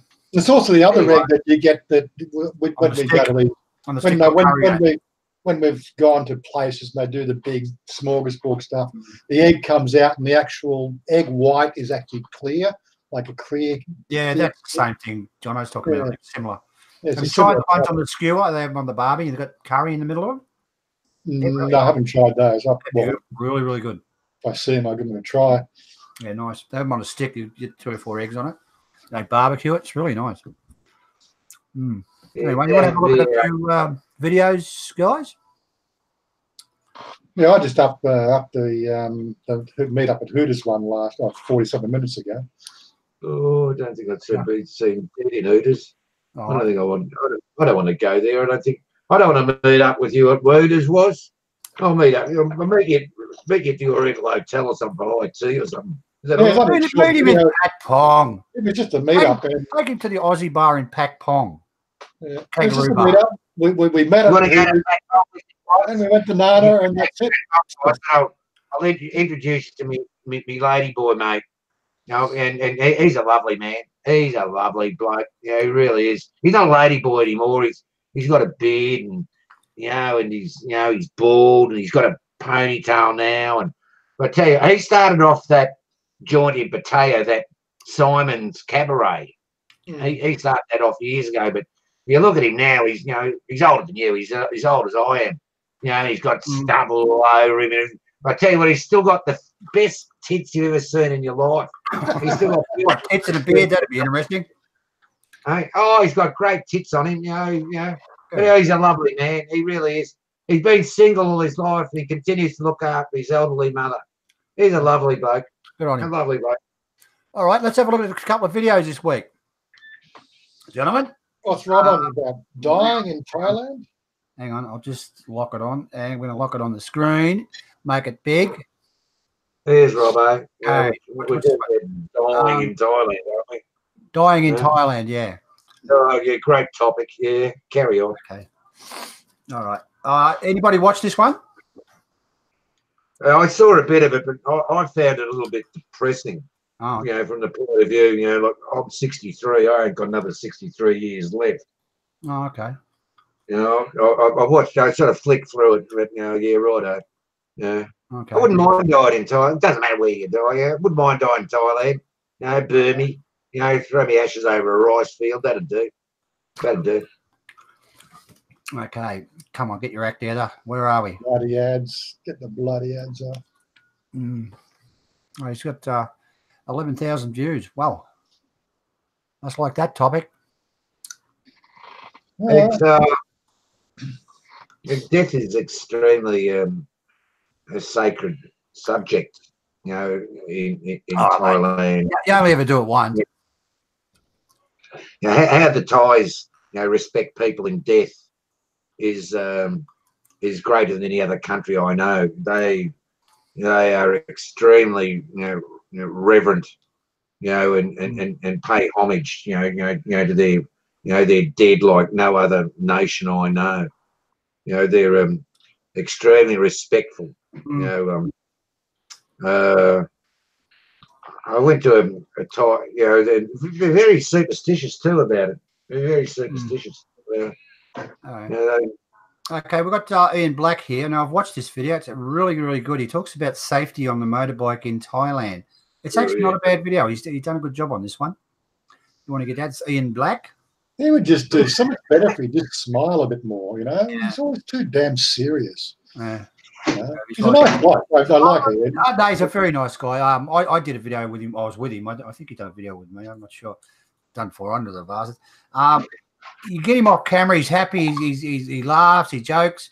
As soon as he turns the camera on. That's it. He's Mr. Serious, and I just don't think he's actually a nice guy.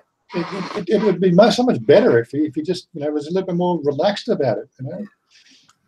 Yeah, he's a good guy. But anyway, yeah, I'm sure people could critique my videos as well. Like 747, I'm way too animated. Remember that one? Yeah. I am animated. Give me a break. Who else we got? Piece de Dieu. Who's this one? You ever been to a funeral in Thailand? Yeah, mate, yeah. I remember just outside a hotel I was staying at, there's some tourists. They walked out onto the road and they were mowed down by a bus. There were 3 of them. So anyway, within a couple of days, the monks are in, they're cleaning up the area, they're saying the prayers. And the hotel I was staying at, they said, would you mind attending, the funeral services? Because there won't be any other Westerners there. And there was 2 Western people that died. Yeah. 3 Western people that died. Would you go to the funeral? And I said, oh yeah, all right, no worries. I didn't know the people or anything like that, but I went there as a matter of respect because it happened outside the hotel I was staying at, and it was a regular stayer at that hotel. And it was a big event. There's a couple of dozen monks and hundreds of people, and all the shopkeepers were here. It was a big event. Yeah. Okay, Stephen's pumping up something. Here we go. Gordon Tickle. Yeah, I did see this video. Well, I watched. What were you going to explain it? Would you want? Well, he's talking about the fact that if you're an Englander or what's it, Pommy, prisoner of Mother England. Yeah, we got. Right. If you declare that you're living in another country, basically they cap your pension payments, right? And they don't increase them with CPI and all that sort of stuff. Whereas he's got a few of his mates actually living here as well, who actually hold a residential address response in England, and they get the benefits of all this, the rate hikes and everything else. He wasn't belittling them. It's just the fact that he's just doing it one way, they're doing it another.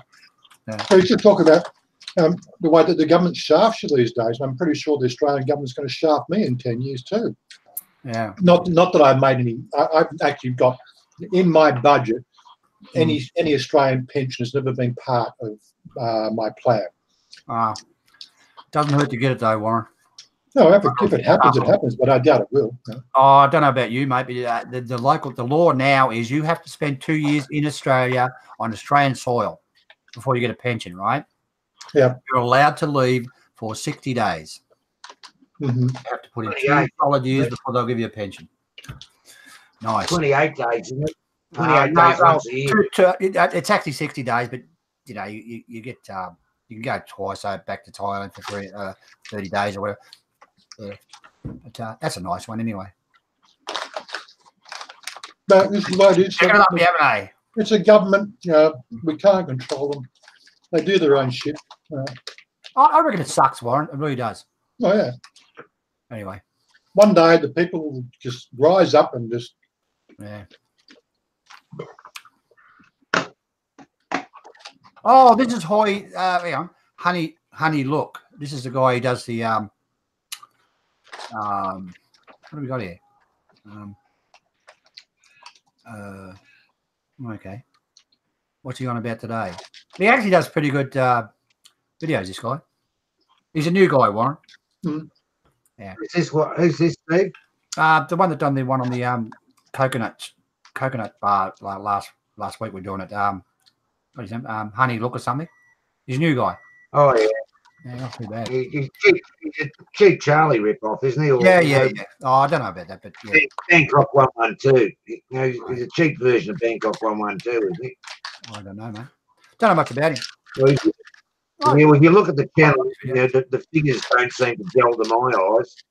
You look at you look at his subscribers and how many views he's getting. Okay, so moving right along. Moving right along.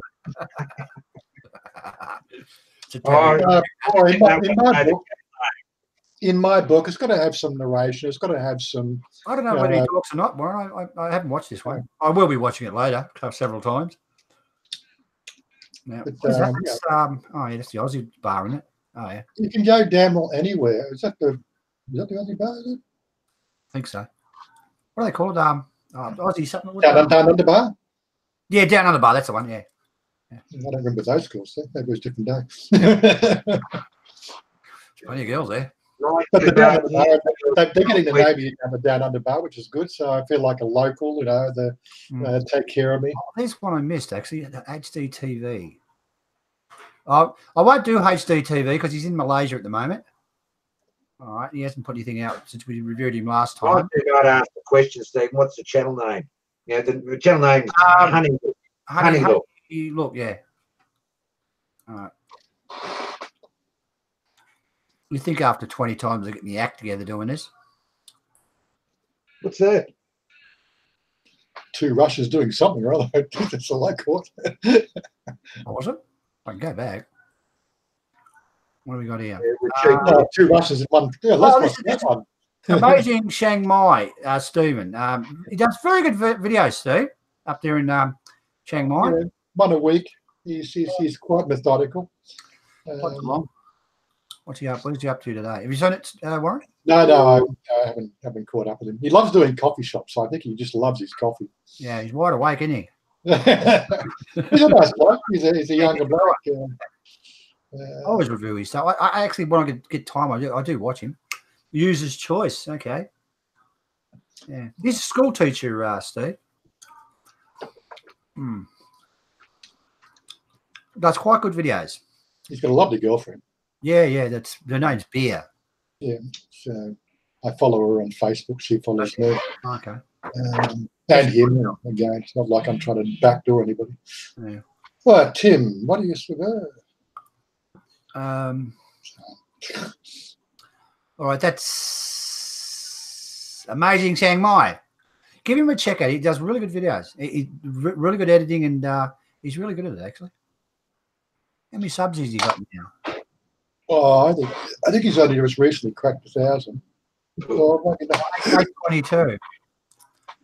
I'll give you a thumbs up, Steve. Where are you? Poof. Wait, got to sign in. No, 822, yeah. It's not quite 1,000 yet. But he enjoys what he's doing. Good job, actually. What's this one? Oh, Steff. What do we got here? I don't know I missed what it was called. He's doing a hotel review, I think. Yeah, you got the clickbait there. Yeah, good man. The clickbait's coming up, boys. Have you seen this one, have you? Yeah. Right. He's got the clickbait. Good stuff. Oh, well, you want to do a hotel review? Check out Steff. Look at Lion the King's last comment, will you? Yeah, all right. I can't see him, mate. Lion King says, "Mind me annoy his beer." She's called Leo. Yeah. God, there's some sharp people out there, isn't there? When I was spoke to Steve, I was done a review on his. I said, "What's her name, Steve?" Beer. I said, "Do you want me to put that?" He said, "Yeah, Beer." Yeah, she's actually a nice girl. Yeah, so the nicknames over here, you just don't understand where they come from. Those are one of the guys in the corner that I hang out with. His nickname's Cum. C-U-M. Warren, that's an actual name. Would you believe it? my friend up in Chiang Rai, his missus's sister's name is Cum. Yeah. Well, what can you say, Warren? No, it's his nickname. But I don't know what his full name is, but I know him as Cum. I don't know. Cum. Young girl, very nice girl, and her name is Cum. Anyway, moving right on. Here comes Ned. There's Ned. What's she up to? I missed out on the bloody titles. What was it called? Hang on. Harvesting sugarcane. Yeah, we're having a burn up. We're having a burn off here. Yeah, there we go. Straight there. Yeah. Oh, Sugarcane burning time. We can't see it, Stephen, I don't think. What's the matter? That's what's on the screen for the viewers at the moment. Can you see it, Warren, okay? Yeah, that's right. It's coming through. Got it now. Yeah, got it. Got a bit of buffering going on there. What's your internet speed down there? It's rotten, mate. Warren, it's close to nil, WAZZA. It's disgusting. Probably 30% of what you got. The buffering bad, is it? Oh no, it's just every sort of 10 seconds it'll do the little curly slim. Oh, yeah. I've got top speed, would you believe? Oh, now it's thinking, is it? Yeah, sorry, Ned, we'll have to abandon you here. No, I might watch that one actually. Sugarcane burn-offs. Oh, we're only a little way through it. Oh, we've got petrol again. Yeah, if you want to know about burning off the sugarcane and how they do it, watch Ned harvesting sugarcane. It's just hard work. Video, Ned. Hard work. Yeah. Be amazing what crawls out of them when you set it on fire. Oh, plenty of snakes, rats. You know, they eat them, mate. That's all food. That's all food. Yes. Oh, here we go. Johnny, something happening. What's he on about? Oh, I forgot the title. What's the title of it?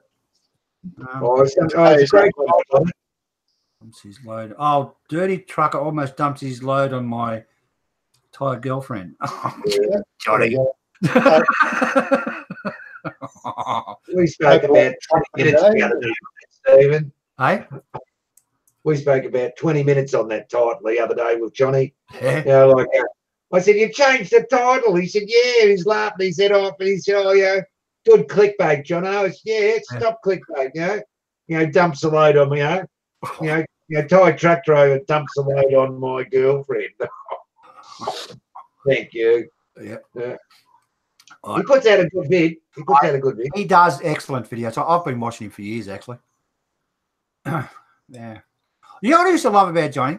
He used to do, I don't know if you know, everybody's called Johnny in this place. He used to do a cooking show. I tell you what, it was fantastic. I watched every one of them. I wish he pulled the channel down, didn't he? I don't know. I think it's still up there, but he doesn't do it. I wish he'd get stuck back into it. It was bloody fantastic. Best out there. I used to really enjoy that. I used to try some of his recipes too. Well, Larry's out here very soon, isn't he? He's going to be doing some cooking shows, isn't he? Don't know when I think he arrives at the end of this month or something like that. Well, it is the end of the next week, isn't it? Oh, he might be out shortly then. Yeah, so I know I've got at least one meet up this week. There he is, Foreigner Joe. God, he's got Foreigner Joe on there. I know what they're talking about.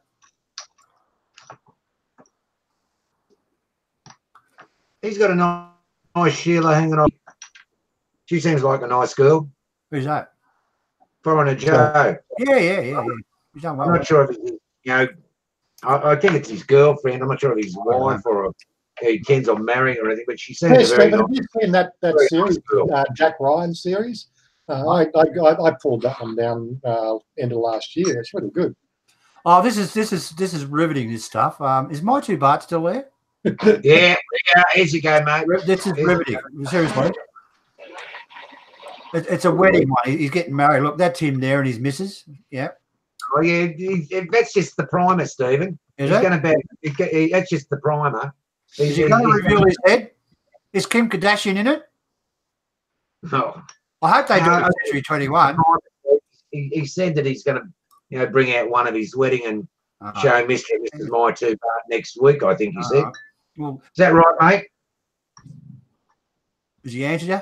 Was he holding? I'll give it a couple of seconds. You know, catch up. give him a couple of seconds. Foreigner Jay said, it's, you know, it's just a girlfriend laugh out loud. She's a very nice lady, mate. Yeah, she's quite pretty, Joe. You know, she's not a youngie, but, you know, like, I've always found mature Thai women, you know, 100% more elegant and more alluring than young ones. You know, like a mature Thai woman, you know, they have an air and a grace about them, which is something unique and special in this world, you know, as far as as far as, you know, what my tastes are and how my eyes see. But, you know, like, you know, the older a Thai woman gets, you know, the cooler they are in my book. Yeah. This is another one from My Two Bart. Goes to Thailand. If you want to check that out, he's got a few videos up there. And that's a long video. That, huh? You know, he's put a minutes.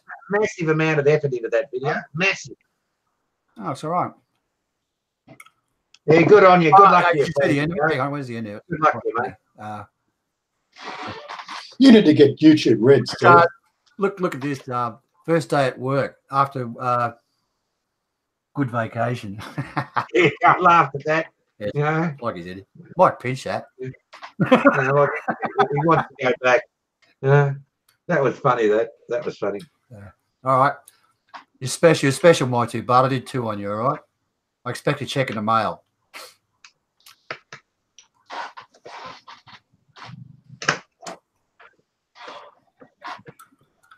All right, what do we got now? Retired Cheap Asia.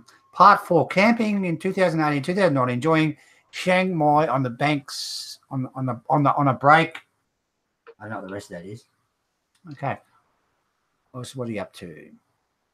Does a wonderful video, this guy. Really, really good. He's total professional. Oh, he's interviewing someone by the look of it. Where's he living now? Anybody know? Where's he living, Warren? Cha-Am. Cha-Am. Okay. Yeah. I'll have to meet up with him one day. Interesting guy. Yeah, we've just got the mail from My Two Bart. He's on the reveal next week, gentlemen. Yeah. You can put your head on there, are you? Oh, I know. I think he said he's going to show his wedding with Mrs. My Two Bart. Oh, okay. It'll be lovely. It'll be nice to see. Good luck to you, mate. I hope you enjoy married life, mate. I really do. Oh, here we go, Ron. Here you go, Ron. Thailand montage part 1. Hoi Hin. Oh, sorry, it's not Hoi Hin, it's Hua Hin. That's near Hoi Hin, isn't it? Hoi Hin. Okay. Yeah, just down the road a bit. Yeah. Part 2. Okay, he's done one with Simon and Mem. Part 2. Which one would you like? What are we up to? Those tips, okay. Part 1, Hoi Hin. Yeah, should be a top sword, I'd suggest, My Two Bart. You know, My Two Bart said, yeah, Mr. and Mrs. My Two Bart will be shown. You know, she'll be a top sword. There's no question there. Yeah. No, that's a fait accompli. It'd be nice if you give me a link and we could sort of premiere it on here. Hey? What do we got up? What's coming up next, Stephen? What do we got there? This is Ron. He's in Hoi Hin. Very good. Very good. Or Hua Hin. Excuse me, Ellen. Nature calls. All right. What are you doing, Ron? Okay. Uh-huh. Oh, here he is. What's going on there? I don't know. Looks like he's at some sort of bar. All right. Good on you, Ron. Look at that, eh? That's how you do it, Warren. He's 70-something, right? Yeah, but what did we do at the Nana? I didn't film inside Nana. I couldn't. He's with Johnny. Oh, he'll be right. There you go. God, you can go through some freaking drinks when you go to Nana. I tell you. Oh, yeah. Bloody expensive. Oh, yeah, I heard about that. We'll talk about it off air. I got the mail on you.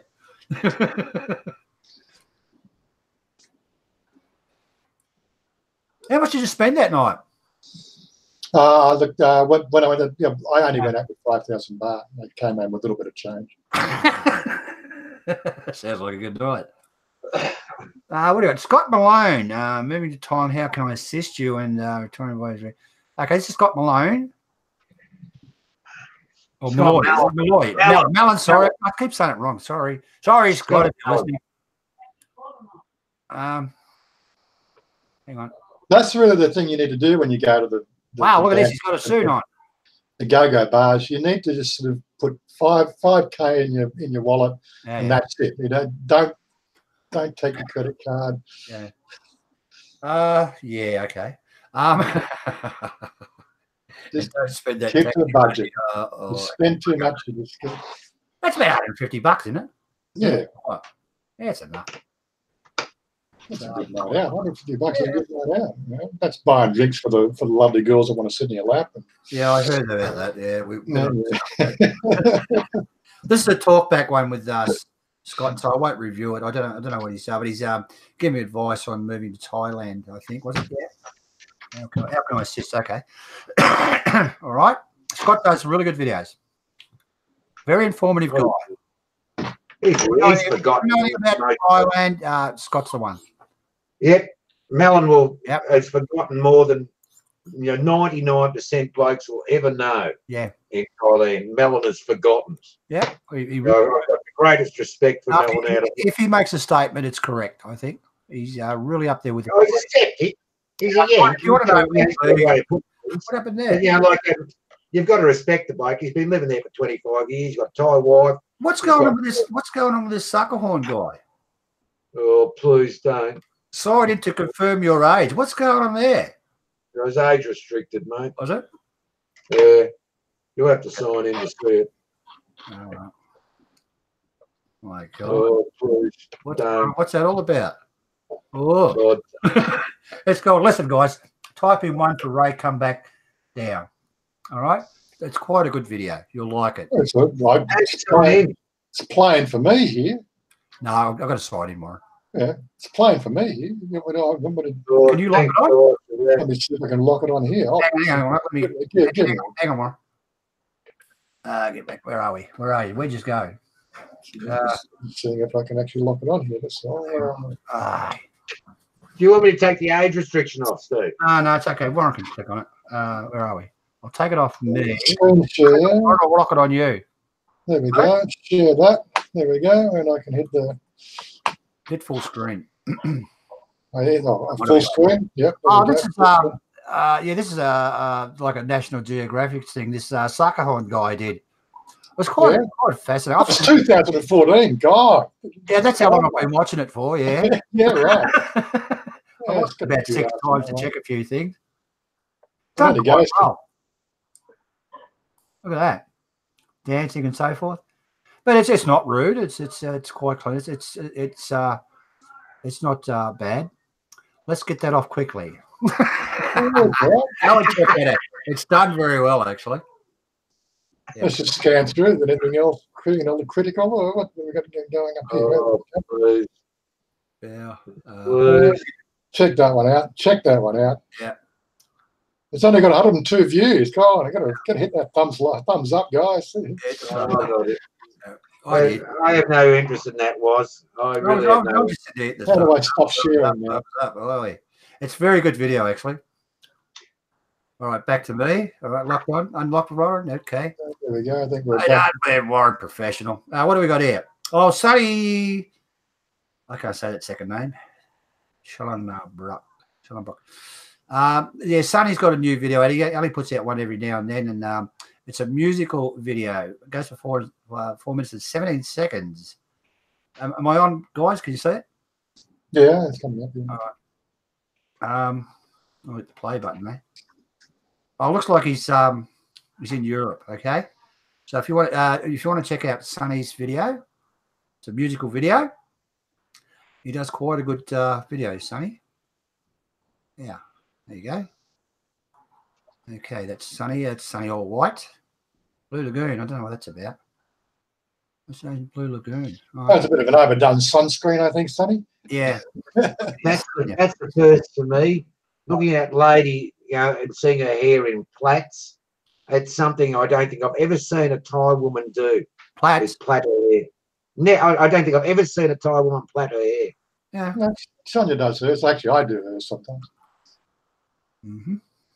Where are we? Well, When she's riding, if we're riding, she prefers to have her hair plaited because it keeps. Maybe you tie her hair back in a ponytail or something. Well, again, it's poking out of the helmet. It just gets so windblown. If you plait it, when you get to your destination, it still looks half presentable. That's why she's riding. All right, we're on our Eyes of Owen. He does great videos. I won't review it because he's in the Philippines. Okay, but he's in the Philippines and doing a couple of videos. I think. Hang on, let me see his latest one. Videos. Thailand trip over and heading home. Oh, hang on, where are we? How much does it cost in Pattaya 4 days ago? Oh, it's pretty good. He's got 13,000 views on it. I'll have a quick look at it. Does good videos actually. Ah, oh, geez, these bloody commercials. You need to get red. What was it, $2.50 a month? Come on. I'll give them nothing, Warren. I'd like to click on the. Okay. How much does it cost? Well, he's doing. I'm not sure. I haven't watched this one. I think he's doing. Oh, that's nice. He's doing reviews on how much it costs in Thailand when you're on holidays. You people with the pound note. Whoa. Keep saving your money. Won't be long, Warren, then we come up to Warren's adventures. Yeah. Where are we?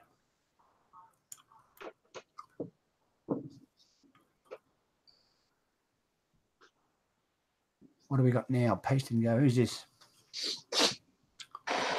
Yeah, Eyes of Owen does quite. Oh, this is that Warren guy. Yep, there we go. Do you want to do this, Warren? No, you can do it. I don't know. Okay. Well, what's your latest one? Meet up at Hooters? Is that latest? That's the latest one. Just a bit of a walk around through. It's Sukahorn Square after that, is it? That's it. I've said daily life as a Thai retiree. That's not bad, that video. Yeah, it's just, just people have been asking to just really sort of expose the whole daily lifestyle, Yeah. Where the money is, was. Yeah. Your daily lifestyle, Me and Sukahorn were talking the other day. You should get your head on the camera more, mate. Mate, he put his little finger up there, mate. Don't worry about your crew. Don't worry about your crew. Just whack Johnny up, mate. Yeah. We'd rather look at Johnny than you any day of the week. There's no question there. But she's out working now. Like, I don't think you want to see Salon. Get her on. Warren, what are you doing here? Where are you? Oh, we're going down to the Down Under bar, down that street.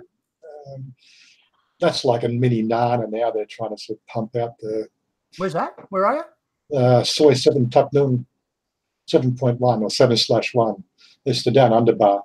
But it's a whole bunch of there's little bars along there and a lot of massages. Yeah, great. You actually got there, didn't you? Yeah, I go back there. They know me now, so it's all right. Yeah. Is the Fortuna Hotel still there in Soy 7? The what? I think Fortuna so. Hotel. I think so. Yeah. What's this? This is one of the male prostitutes, is it? Oh, that's Justin. They're on the jump. Yes, I was walking over the road to go to meet up, but there he is at the bottom of the bloody escalator there. So we managed to catch up. What's he doing? Because he's embarrassing. Oh, yeah. No wonder you left him on the side of the road. Where he's off to now? Now we're off to Hooters. Oh, okay. Did you stay a long time? Oh, I loved it. Warren, do you know you were a little bit dinked in the back of that taxi? I was a little bit. Well, I've been drinking for 7 hours of drinking. We must have had about half a dozen. John, have you seen it? Yeah, I've seen it. John, I made it. I haven't seen WAZZA's latest one. I haven't seen what the latest one was put out. I was, like, give us a break, like. Have a look. How many other people could do, 7 hours of drinking straight, with four three other guys with shots and still walk. Yeah, there. Taxi home, Look at it. You know, yeah. Trying to hold this camera steady, yeah. And the taxi driver wasn't making it easy. He's over the bumpiest road to back home. I mean, it's bounce, bounce, bounce. That was the meet-up, was it? Yeah, that was one of the meetups, and then there was a meetup at Sukahorn. There was no drinking in that. Gerdes Soy 4, was it? That was Hooters at Soy 4, yeah. Which one are we doing now? I don't know. Which one did you just click on? I can't remember. It's all right. Must have got the top one, haven't I? Meet up at Sukahorn Square. That's with Tim. So Tim's a new vlogger on the scene. Well, he's made a few home videos, but yeah, he's now starting to cut some daily life sort of style things. I haven't heard about whether his wife managed to get the job yet. Messages. Oh, hang on. Oh, hang on. Yeah, okay. One from Warren. There we go. Where are we? What's this? That's the same one or what? It's the same walk down the street. Right. Then we met up at Sukahorn. We go and look at the boys' computer stuff and wander around and look at phones. It's a Justin guy again. Yeah, have a bit of food. Well, he's a funny bloke. Yeah, I know. He's hilarious, actually. He's got pretty good videos. He's taken it. I like your double screen there, Warren. That's fantastic. It's on the camera. It's a camera feature. Can't you turn that around, have your background and your head on the little one? Yeah, I can. Why don't you do that? Yeah, I have done that from time to time. I've told you you put Shania in front of you, Yeah. you know, get her walking and just focus on her ass. You know, I'll remember focus that on her ass, and you'll get an extra 10,000 hits a video. Oh, yeah. You know, like thinking, you know, like, what would you rather look at, you or Chania? It's a no. What am I going to call the video? We'll have a, what do you call it, a vote here. Who wants to see Warren? Who wants to see Shania? Come on. Yeah, Chania's here. Oh, put one down if you want Chania, boys. You want Chania up, put one. That's Tim. Yeah. Okay. Well, just the three of us met up that time. Yeah, it's only this time, yeah. Oh. So what will I call the video? What Shania was his adventures, Shania's ass. Ask Yeah. It's a million hit video, mate. You know, million hit video. You know, Shania's ass. Yeah. Ask Shania. Yeah. It looks like you're outvoted, was. I think I'm outvoted. Yeah. What's happening? Are you losing, are you, Warren? Oh, look, I was always going to lose that one. What's this, everyone? Same. I got a 95% male audience on my channel. Give me a break. Yeah, well, would they rather look at your head or Chania's ass? Now,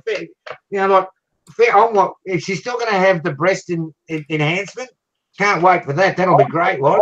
I said I'm not paying for it. If she does well in a business, it's only 50 grand, you know, so it's all right. It's your money. I'm not telling you how you spend your money. But I think they're quite big enough. Quite honestly, they're big enough. Oh, look, I'm not going to comment, but it's more than a mouthful already, and like more than a mouthful. If you can't put your mouth around it, it's a waste, isn't it? You know, Yeah, what's the point? Yeah. Where are you off to now, Warren? I don't know. Where are you in the video? Stop. Focus on the girl. Look at him. He done it on purpose. That was me just trying to get home on a taxi. Was it the same one, was it? Oh, we do the same one twice. If you want to see something funny, watch Warren in the back of the taxi. It's quite funny. I had to walk up to the taxi. I'm still walking. I'm not falling over. I cut that bit out.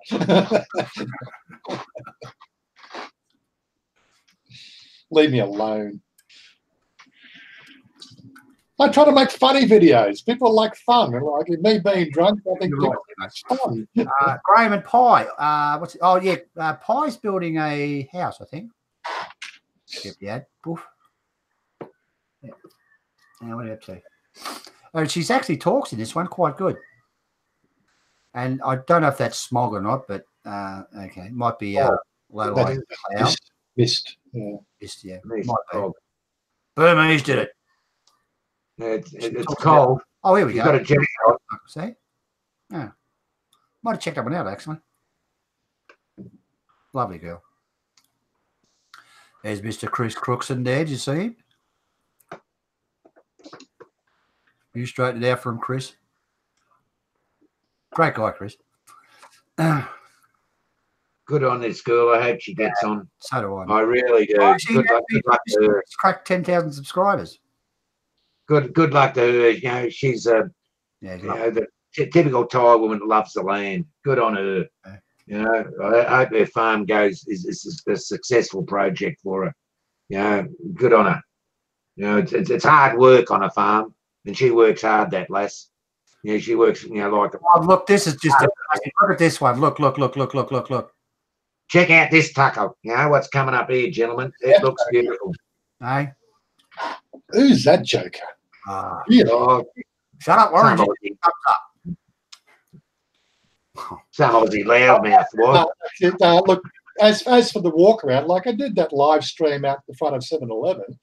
You know, like that was a 2-hour one. Come on, you know, I don't want to bore everybody with the same old. You know. This is actually a fabulous restaurant, Warren. Yeah. We're around that fish. Where is it? Remember that shit. Where is it? There. God, get your face off there, really.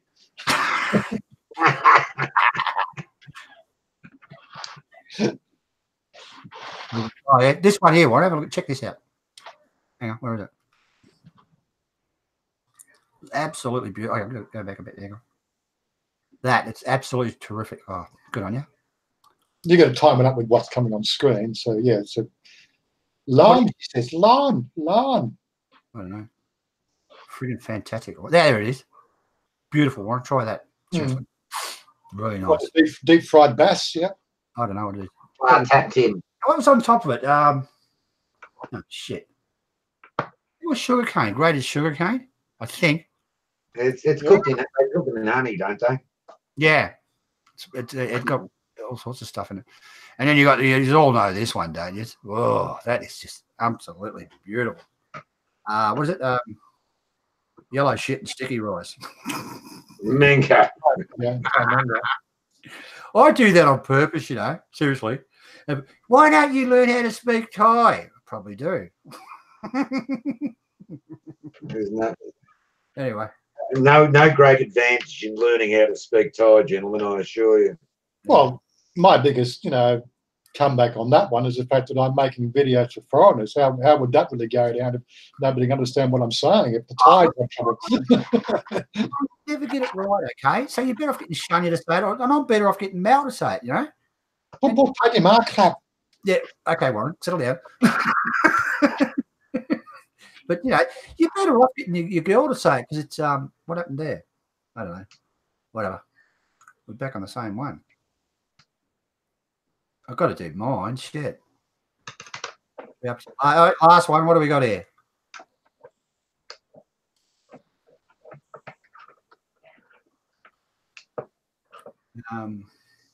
A long time ago in Bangkok, Warren. This is videos I found out in the garage when I got here. Videos out of the garage. I bought a new computer before I left Thailand. I bought a new Hewlett Packard i7, blah blah blah. I packed it because I'd been over there and I'd been doing filming and blah blah blah. I had it on that computer. I just left it there with some Kiss film, would you believe? And yeah, that'll come up later. You want to see the Kiss film I got, Warren? Whoa. Yeah. No, I don't know about the copyright on that one. Anyway, this is it was a 10 cruise temple. It was fantastic. We've done 10 temples along the Pattaya River. Mm-hmm. Yeah. Indeed, Mr. 747. That fish looked beautiful, didn't it? Absolutely beautiful, that fish. I'm going to get some of that when I go over, that's for sure. But have a look at that. That's a fantastic. Come on, back me up here. Come on. Yeah, Lana, like learning some Thai, right? Just it lets you be more accepted. That's one of the things you need to do. You know, hello, how are you? You know, nice to meet you. You know. Yeah, I'll get the basics, Warren. You have to get that. But count. Learn how to count first. Nong som sam si ha hok jet bat zip gal. Shut up, Warren. Now they're only small ones. You've got to consider land and sand, and moon. I always get them right away. Yeah. Pan, Moon, and well, 10,000. Scotsman in Asians probably put it well. If you're in Bangkok, you really don't need to speak Thai. You really don't need to, but it's good if you do, obviously, a little bit. But out in the countryside, it does come in very handy because not a lot of them speak it out in the countryside, except for the major shops and stuff like that. Well, you don't. A lot of, you see what Cambo TV just said? Huh? Have a look what Cambo TV just said. He said, Pom Rakun is all you need to know in Pat Pong and Pattaya. You don't say that, gentlemen. You don't say that to Thai women. You know, let them say it to you, but, you know, there's no need to say that to Thai women. Not a good unless you've got a ring around their finger. Remember? No, Pom Rakun. No, Rakun Jing Jing. Rakun Dalapai. Rakun Dalapela. There's a funny bloke, that Scotsman in Asia. Scotsman, I don't spend that much money. They don't need to know thousands and you know and 100,000s. Yeah. Hey, my 2 baht. Do you know why I don't use Chrome, which I use all the time? Because of that problem. I won't read that one out, my 2 baht.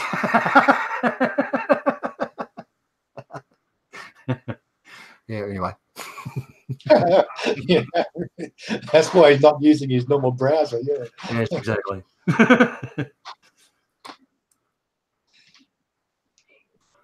Justin thought that was very funny, my 2 baht. He's pissed himself laughing, my 2 baht. You're a backstabber, Justin.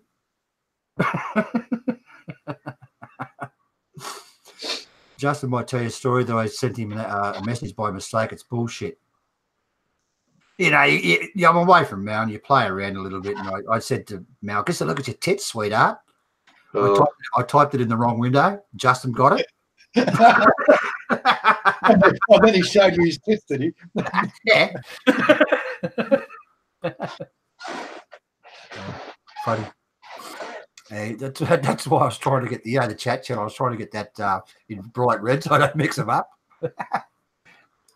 Yeah, well, that's fair dinkum, my 2 baht. I did that. Never mind. I wonder why Mel didn't respond to that. Okay. Anything else you want to talk about, guys? How long have we been on for? A couple of hours, have we? Justin, you made up your girl yet?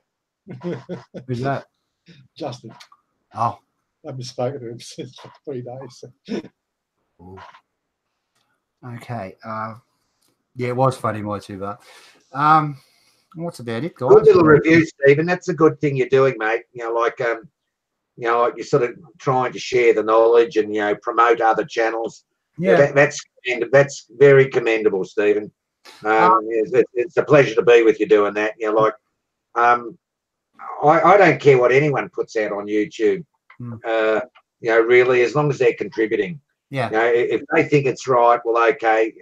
There's no compulsion to watch anyone's channel.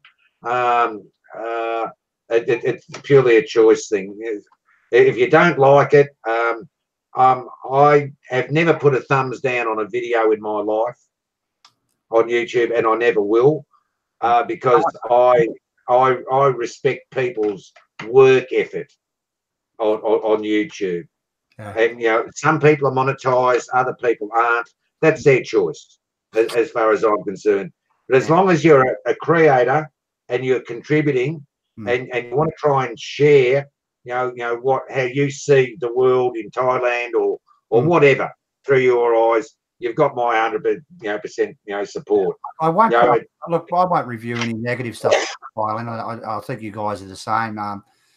It's the way it goes. Yeah, have a quick look at Lana King's channel. Give him a plug, Stephen. Oh, hang on. Oh, okay, hang on. You got it? Can we do that? Lana King, remind me to do it next week, John. Let's do it. Hang on. All right. Okay. Hang on. What's the channel? Oh, hang on. How am I going to Lana King. Lanna. On his name. Hang on. Where is he? Anybody else want me to review something? Whack it up now because I've got to turn it all back on. Hang on. Where are we? Lana King. 1 second. I mean that, Johnny Rotten. I'm very serious, mate. if you've got the effort to get out there and spend time making a video, well, it's all very well. WAZZA, Stephen will confirm this. It's all very well putting up a 3, 5 minute, 10-minute video. Well, it doesn't take you 3, 5 minutes or 10 minutes to do. By the time it's rendered and uploaded and you've cut it and you've sorted out what you do, it's hours of work for a lousy 3-minute video. Because I think it's an artistic thing. People want to. It's a modern form of oil painting for mine. Putting videos up on YouTube. It's a way of expressing yourself. As an art form. Some do it better than others. But to me, watching YouTube, I'm watching a fine video where someone's put a lot of effort in. Look, we're only amateurs. Like we're not a TV station. We're just all amateurs. Having a go, just trying to share our world with others. As long as blokes are doing that, I'm 100% support of them. Like there'll always be the dissenters about the e-begging thing, and you're never going to stop that sort of stuff. Seriously, but really, the thing is, if you see your video does not go up there, you have to do it. Okay. Yeah, I know. Your video is going to sit there stagnant if you don't monetize, and these guys don't get that, and they say all these horrible things, and it's start all this trouble over it. Stick it in your ass, seriously.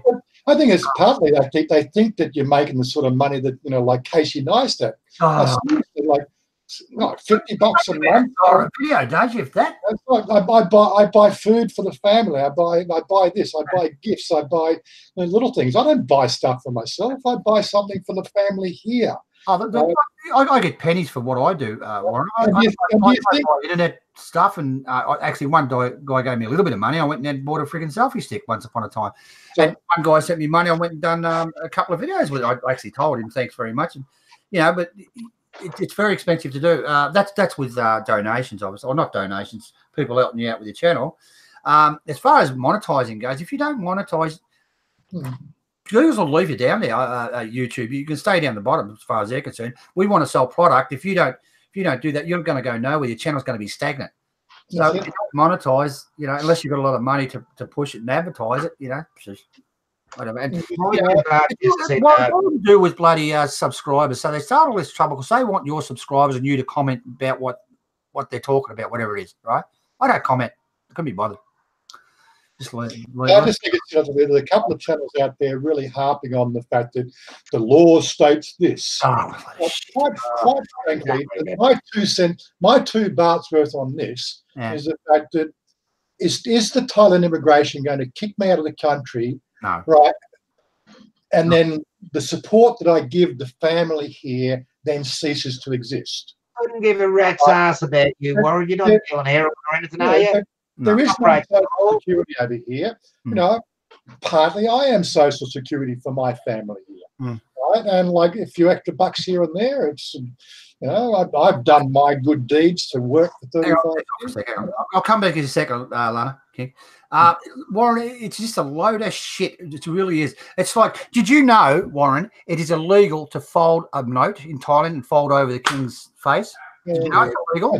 You're not allowed to do that. How many people are doing it? But do they enforce that law? And there's the Thais have got laws for everything to cover themselves. That's fair enough.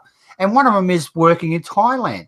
But is there another law to say that I'm going to execute Warren or Stephen, right? Because they're doing videos and pulling people into Thailand's tourist industry, which me and you have done. I mean, you can say yourself, there's a few people have come across to Thailand because of your videos and come to meet you and blah, blah. And I have had the same. I've had guys come multiple times to Thailand and I've introduced them to it. And you've done the same. And I guess Sukahorn has as well. But are we criminals for doing that? Do we deserve to go into jail? And there's raving on about this shit. Oh, it's just freaking pathetic. But I said it's just their little their little world. Let them have their little world. That's all. Archie's made a comment, Julian. He said, try doing an hour video or longer and how long it takes to edit. I noticed the last video my 2 bahts put up, and it was almost now, and he put a bloody lot of work into it. But yes, I have done.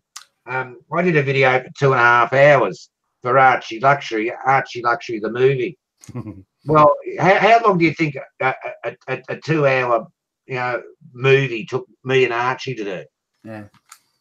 3 months, 10 weeks it was. Yeah. 10 weeks of virtually solid work. Yep. 10 weeks, to produce a 2-hour video. Oh, look, John, I can knock them over, a 15, 20-minute video in a day, right? I'd like to take my time and do it properly. In a day? Yeah. It's enormous for a 20-hour vid. Yeah. I've got a lot of templates and stuff anyway. I won't go into that, but the latest one I did, I spent probably a week and a half on that because I just played around with it and done this and squeezed this in there and, and I went over it because I enjoyed doing it. And it's artistic, don't you reckon? It's a modern form of art. Yeah.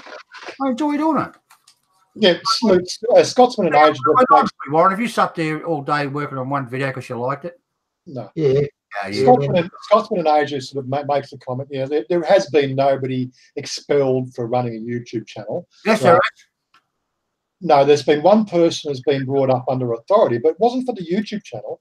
It was for exposing Thailand's inability to support their charities, properly, and for doing voluntary work without a visa, right? Taking a Thai job. So it's exposing Thailand, right, and taking a Thai job. It's got nothing to do with the YouTube channel, right? Just because it was on YouTube, that's part of it, isn't it? But it wasn't his YouTube channel, but he did the right thing. He stopped doing the videos around that subject and everything's all cool again. But that's about as close as it's come, but it's a touchy subject. No. We can't speak our mind. This is about as close as the speaking the mind we can get to in these live streams. But we try not to do specific videos about some of the less than rosy things about Thailand. And it's no better roses. It's like people seem to think that in Thailand's sunshine and lollipops, but it's not always. Well said, WAZZA. One of the best statements I've heard for a long time out of any vlogger's mouth in Thailand. Well said. We're just trying to show you. You don't go to Thailand and it doesn't pull a few heartstrings, of the inequity and the suffering of many. You've got a very cold heart, in my opinion. Yeah. Like we've all seen the beggars which put on the act, but then there's they are out there. They are out there. We know who they are, but I'm not going to comment on them. There are people that are misusing the system that way, but I don't know. Warren, how many people have they brought to Thailand doing that? Every time I go to the BTS and I get on a Bangwa station, there's an old lady, blind, at the bottom of the escalator. She's always there every time I go, and always 20 baht in a little jar. That's you just do it. Yep. You deserve to go to jail over that. I'm being put on the spot here, gentlemen. I do the hang on. I'm being put on the spot, Stephen, by my 2 baht here. He's asked me a very legitimate question. Oh. He says, Sukahorn, do you think it is okay to monetize a video talking about death and suicide? Well, my answer to that is as a creator on YouTube, you have the right to put out anything you like. You do have the freedom of speech, and as long as it conforms to YouTube guidelines, you will get that video put up. Now, that is not, depending on your channel, it will depend on how successful that video is. But to take the moral ground which my 2 baht is putting to me, it is almost an unfair question. To say, do you think it is okay, to monetize talking about death and suicide? Well, death is a natural occurrence in life, and it's something which we don't talk about in society, but something we all must face. And it may be wise to talk about that. But suicide is a different story. Suicide is not a natural course of events in life. That is a choice of an individual where they are suffering a crisis in their life and they see no solution, so they think it will make their life easier. I personally believe suicide is an extremely selfish thing and is inconsiderate, to the people around you. Life always gets better, Jono, no matter what the situation. Life always does get better, no matter what the situation is. Yes, Steve. For people to take their life over a crisis at that point in their life, you're at the bottom of the ladder, and it does get better. Just forget about killing yourself. Yes, Seriously, the question you posed,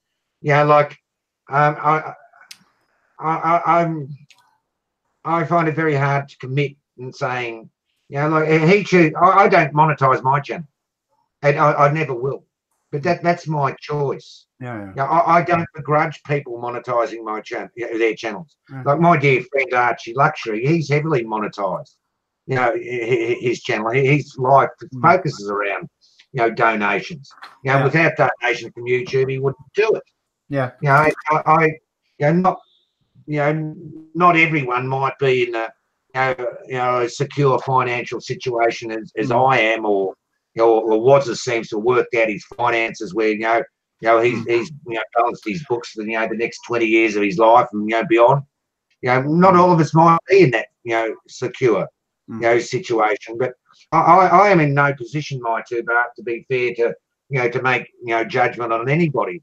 If the facility's there, if they wish to use that facility, they have to ask themselves whether they think what they are posing is morally right or morally incorrect. I am not independent and final arbiter on the matter, sir.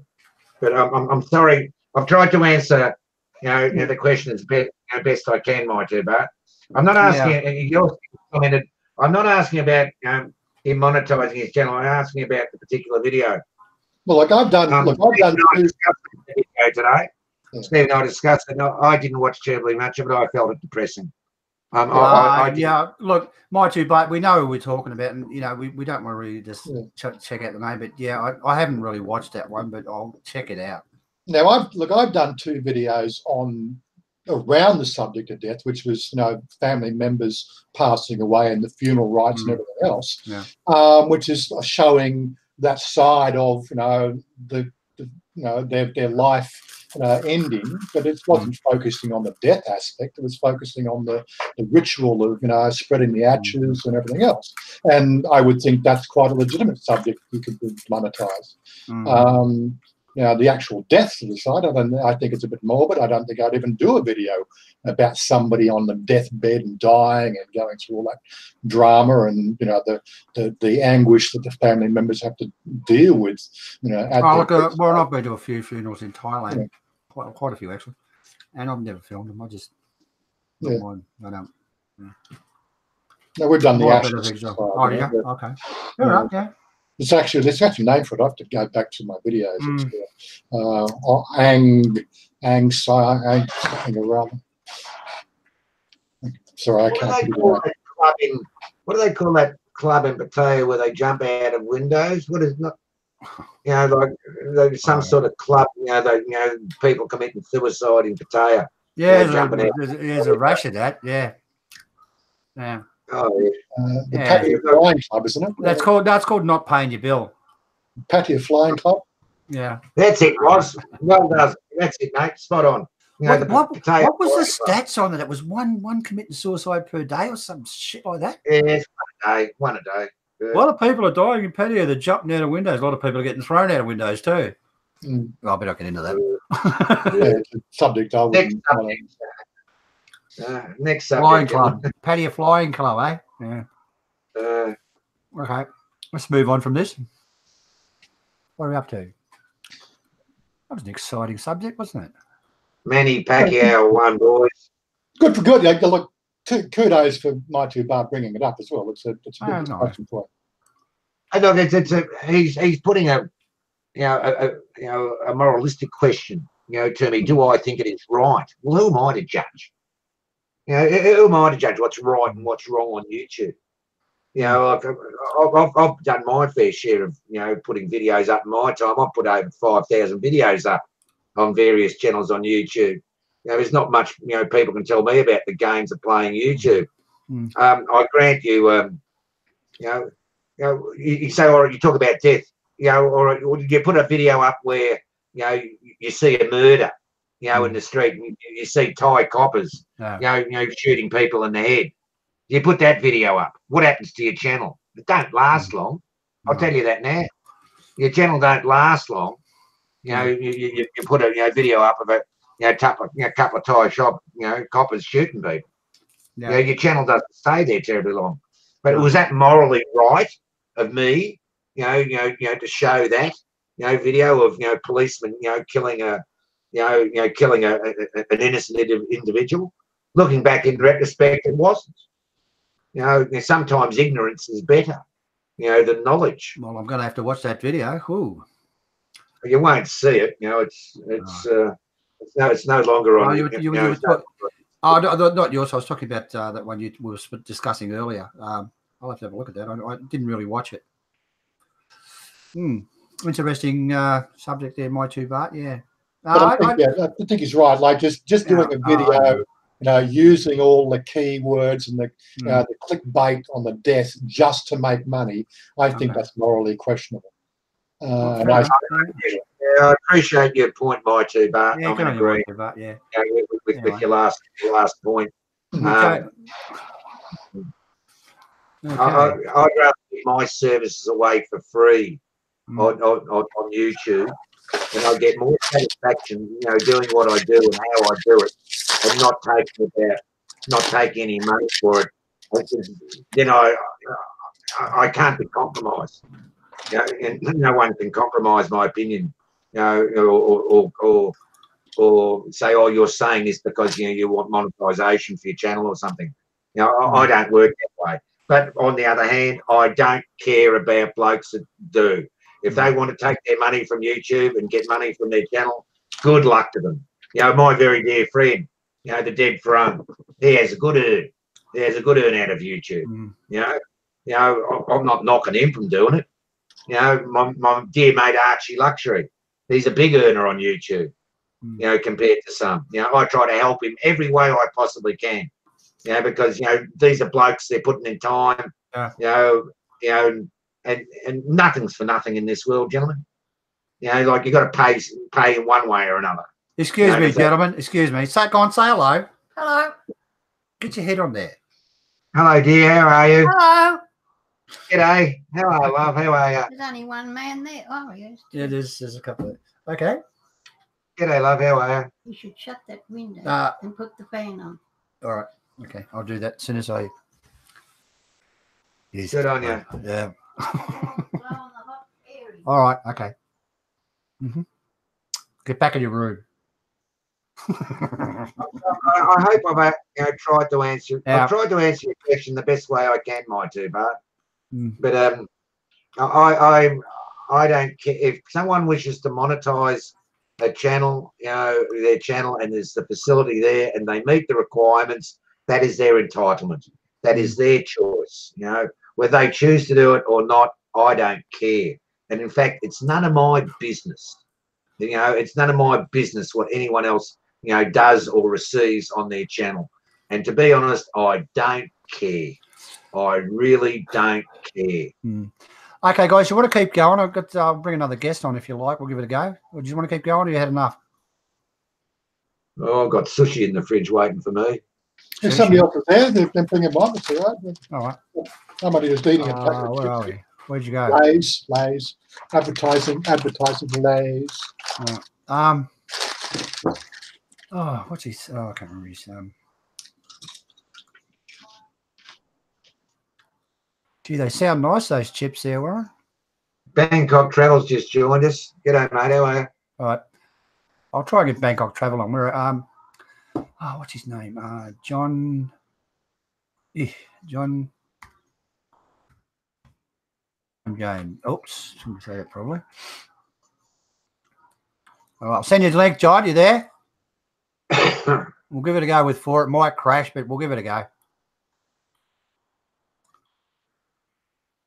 Thanks, my two, Bart. You still got me stumped on the question a bit, mate. I'll just send you a link, John. Huh? Sorry, mate? I've just sent John. I've sent you link. Bangkok travel. I tried to be honest in my statement. Fair enough. It's a fair question and a fair answer, mate. Yeah, good on you. I'm just trying to be straight on, how I see things. I see YouTube as a, great artistic, potential for people to express themselves.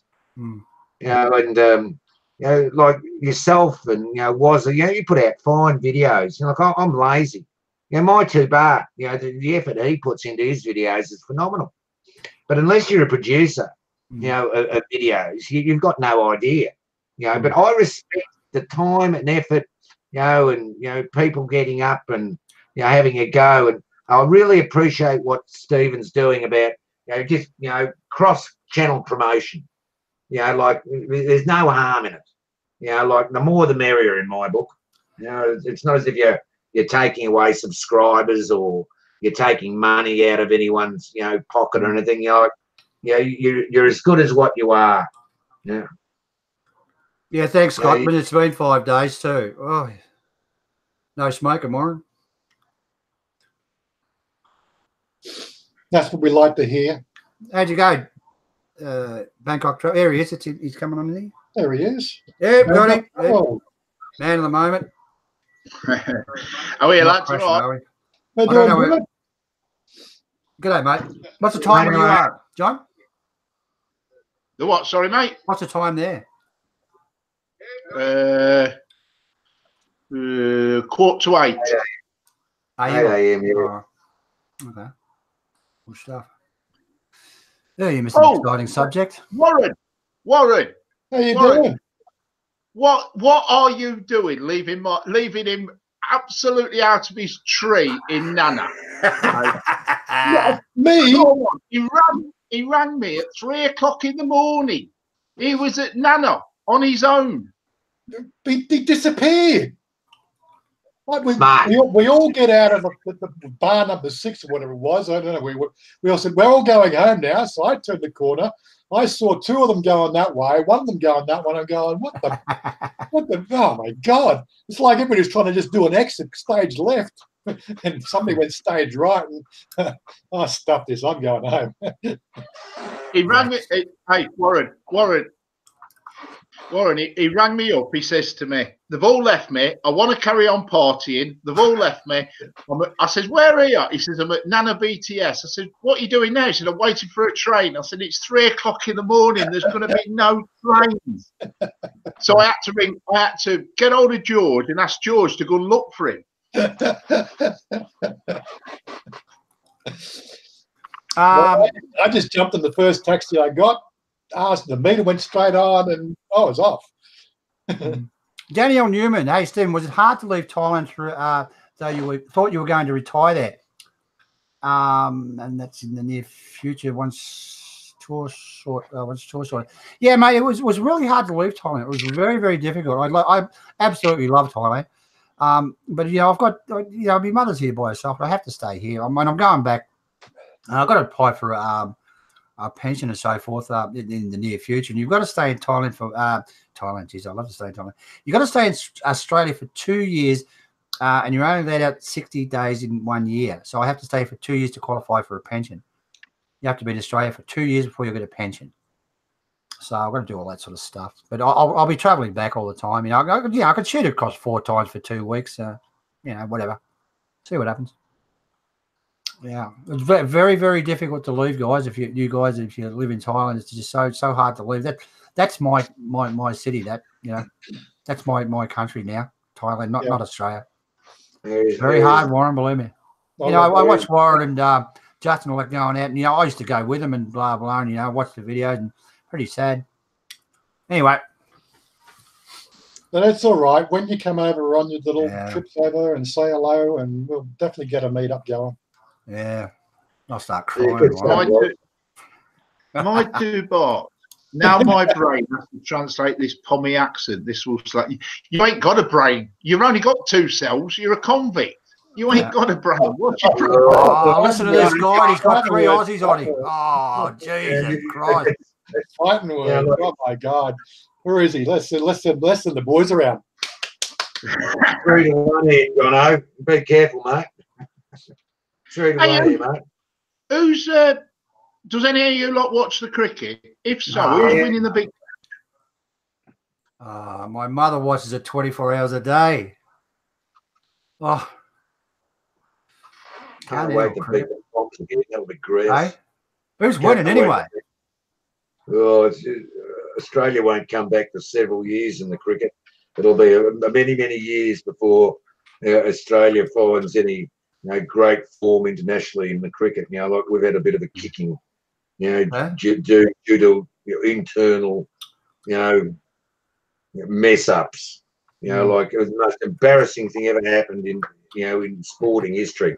What happened to the Australian cricket team? Absolutely embarrassed. And it's cricket. Cricket. The gentleman's sport. They made a blue there in my book. See me and Warren silent. I like the cricket. I've got a lot of time. I enjoy it. John, I was just asking who was winning the Big Bash because I seem to have missed it this season. Well, it's on every night here. The Big Bash. Yeah, my mother comes and gives me updates every hour on the cricket. I say, I really don't care.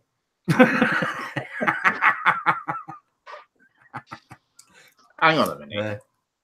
Bangkok travel, there's a lot of southern Aussies here. You mean there's a lot of southern convicts? They're not Aussies, they're convicts. They're ex-English convicts. Come on. So you guys got your guns loaded? If you was in a pub, in Bangkok, you said it 3 times, there'd be trouble, I'll tell you now. My great. He was on the first fleet. Yes, he was a convict. He was deported for striking his senior officer because his senior officer was striking a young kid who was trying to steal a loaf of bread to eat. Yeah. There you go. So, yep, I'm proud to be a convict. Yeah. There's the other side of it too, mate. What sort of criminal justice system, would want to, take, or inflict punishment, for someone trying to feed themselves? Oh, no. The thing is, John, seriously, I joke about it a lot because, half my family are in Australia, but I agree totally with what you're saying. It's not going to get you off the hook. You're going to get attacked shortly.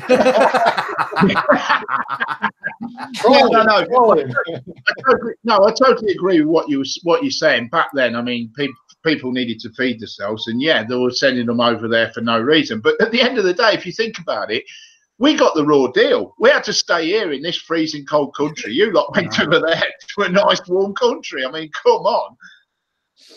Exactly. Don't decry the POMs, like our system of government and organisation of society, thanks to the British.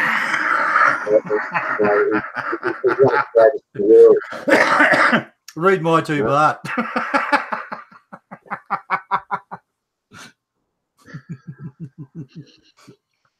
My two bar. I've got one thing for you. All right, mate. That's all I've got to say to you. £20. Oh, yeah, they're attacking the pommies now. What's going on? £10 poms, not 20. 10 quid poms. It's £10 to come to Australia. Yeah, that's when my family came over back in 1964. £10 took them 7 days to fly there. Often I've found a lot of poms that come to Australia, they can't cut it in Great Britain. That's what my experience of poms in Australia is.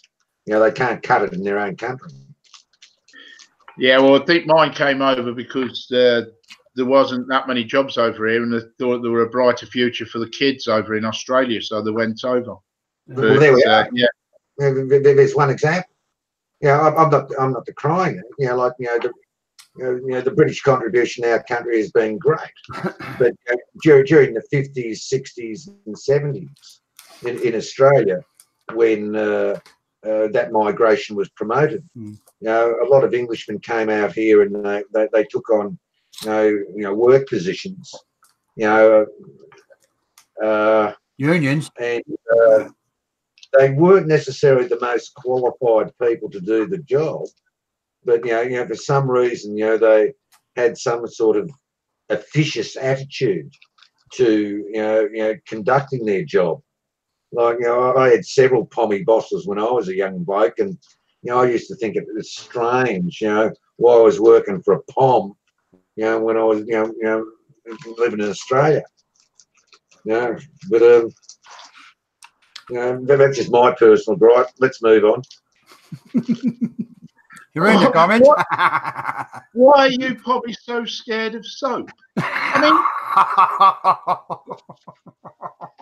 it's not soap we're scared of. It's bending over to pick the bugger up. Oh my God. Yeah. No, let's get back to Thailand anyway. When are you up back to Thailand, Jono? John, sorry. Well, I'll call you Bangkok Travel. BT? I don't know. Amy, when we're back to Thailand? No. We don't know. Well, don't forget, I've got my dog who's dying of cancer. Yeah. I'm still waiting on that, but I genuinely don't know. We're hoping I don't know, after we move the house and after we move the house, so we're moving house first, and then what will be will be. Is that what she's just said? What will be will be. So hey, yeah. No, we're moving house first, so that'll be sometime in the next couple of months, and then it'll be any time after that. They gave me 2 weeks for the dog back in September, and he's still going now. So Amy thinks he'll live longer than me, but the way I'm going, she'll probably kill me before that. Ask Amy, does she want to see? Amy, how you going? I'm good, thank you. Okay, can you sit down where he's sitting? Get him off. He's picking on us. That's right. We want some clickbait for the image. Yeah. He said, can you have a word with me, because I'm picking on them because they're Aussie. All right. So you got to stop me picking on them. I don't think so. She knows my cousin. She won't stop me picking on Aussies. You ask the Thais, John, what country they like, what foreigners they like the most. They're inclined to say. Did you hear that reply straight away when you said what country they like the most? Straight away she went Thailand. Yeah, well, I'm talking about Thai women when they go out with Westerners. Oh, right. Who they prefer to go with.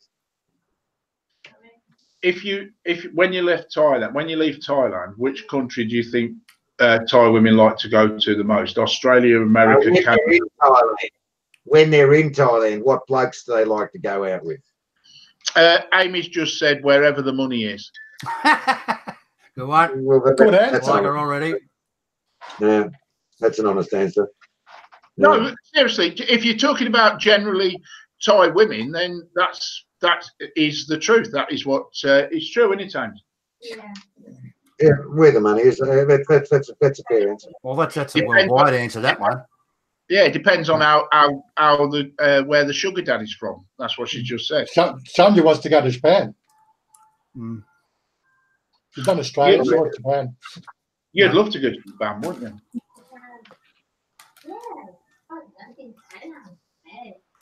Yes, but she thinks Thailand is the best. It is, BT. It's the best.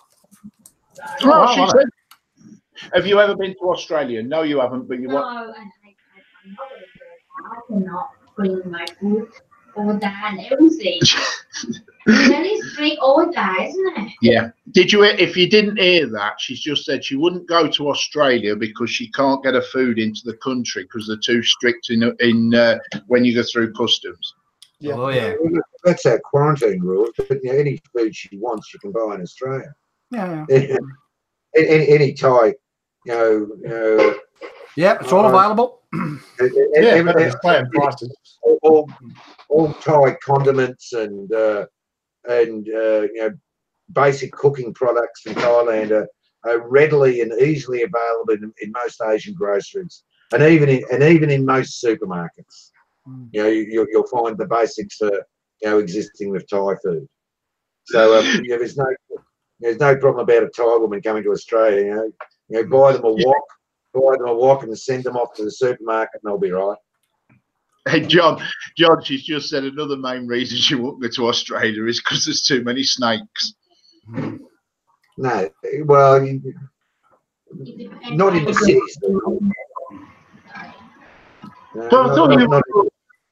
Amy, I thought you were brought up in the jungle. Yes, I was born in the jungle. But you don't like snakes? I don't like anything. You don't like centipedes, snakes, or anything like that? All right, okay. There you go. We have a massive amount, we have a massive amount of deadly animals in Australia. Oh yeah. Yeah, they love pommies, don't they? They're trained to attack pommies as they get off the plane. Yes. Warren, sorry, I can't remember your partner's name. Sorry about that. Tanya, she went to Australia, didn't she? Enjoy it? Twice, yeah. She went to, well, she liked going. She just didn't like being away from the family. Right. How long did she go for, Warren? How long was she there for? 10 weeks the first time and 5 weeks the second time. Okay. And being ladyboy, she lacked community. She felt like an odd one out because like Australians would have with that shit. Yeah. So she felt really secluded. I purposely, when I went over with Mal, I purposely didn't go to parties and stuff because I won't go into it, but they sort of got this attitude of where did you get her from type of thing. Stick it in your ass.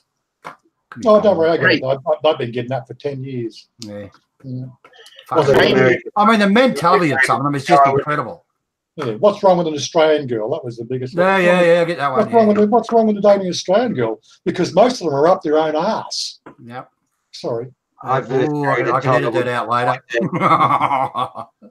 I mean, to be honest, I married a Thai woman in 1982, gentlemen. What's that? And I have indirectly suffered that prejudice since then. Oh, sorry. Go on, John. Sorry. And I pay no credence to it. I base it on ignorance, and think, well, you haven't seen what I've seen through my eyes, and my Thai partner in life is the greatest friend, companion, mate, sexual partner, companion and wife I could ever wish or hope to have. So there is no need for me to even entertain that sort of thought. That is based on ignorance. That's not based on an attitude of considering other humanity. Just because my wife's eyes are a different shape to what mine, it doesn't mean a thing. As far as I'm concerned, it is not what is on the outside. It's what's on the inside, which is important to me at my stage of life. Well, I'll tell you what, John. Amy, have you suffered much racism in England in the early days? And who's it off normally? Yeah. Who's it off normally? Women, English women. It's off English women, isn't it? That pitch is just for Johnny Rotten. There you go. So the thing is, John, over here, a lot of the racism is coming off of older English women rather than men. It's coming a lot. I mean, Amy suffers a lot with the racism, or did do, but not so much now, is it, Amy? But, because my skin gets thicker. I get used to it. Yes, her skin gets thicker, so it doesn't affect us as much. She's not, she's become very thick-skinned, but in England, she gets it mainly from middle-aged women to her face. Right. Yeah, that's where I noticed the prejudice comes from, more is middle-aged women. Yes, it does, Johnny. It's exactly right. The men are pretty good with it, and but it's the women. They're shocking. Men don't care.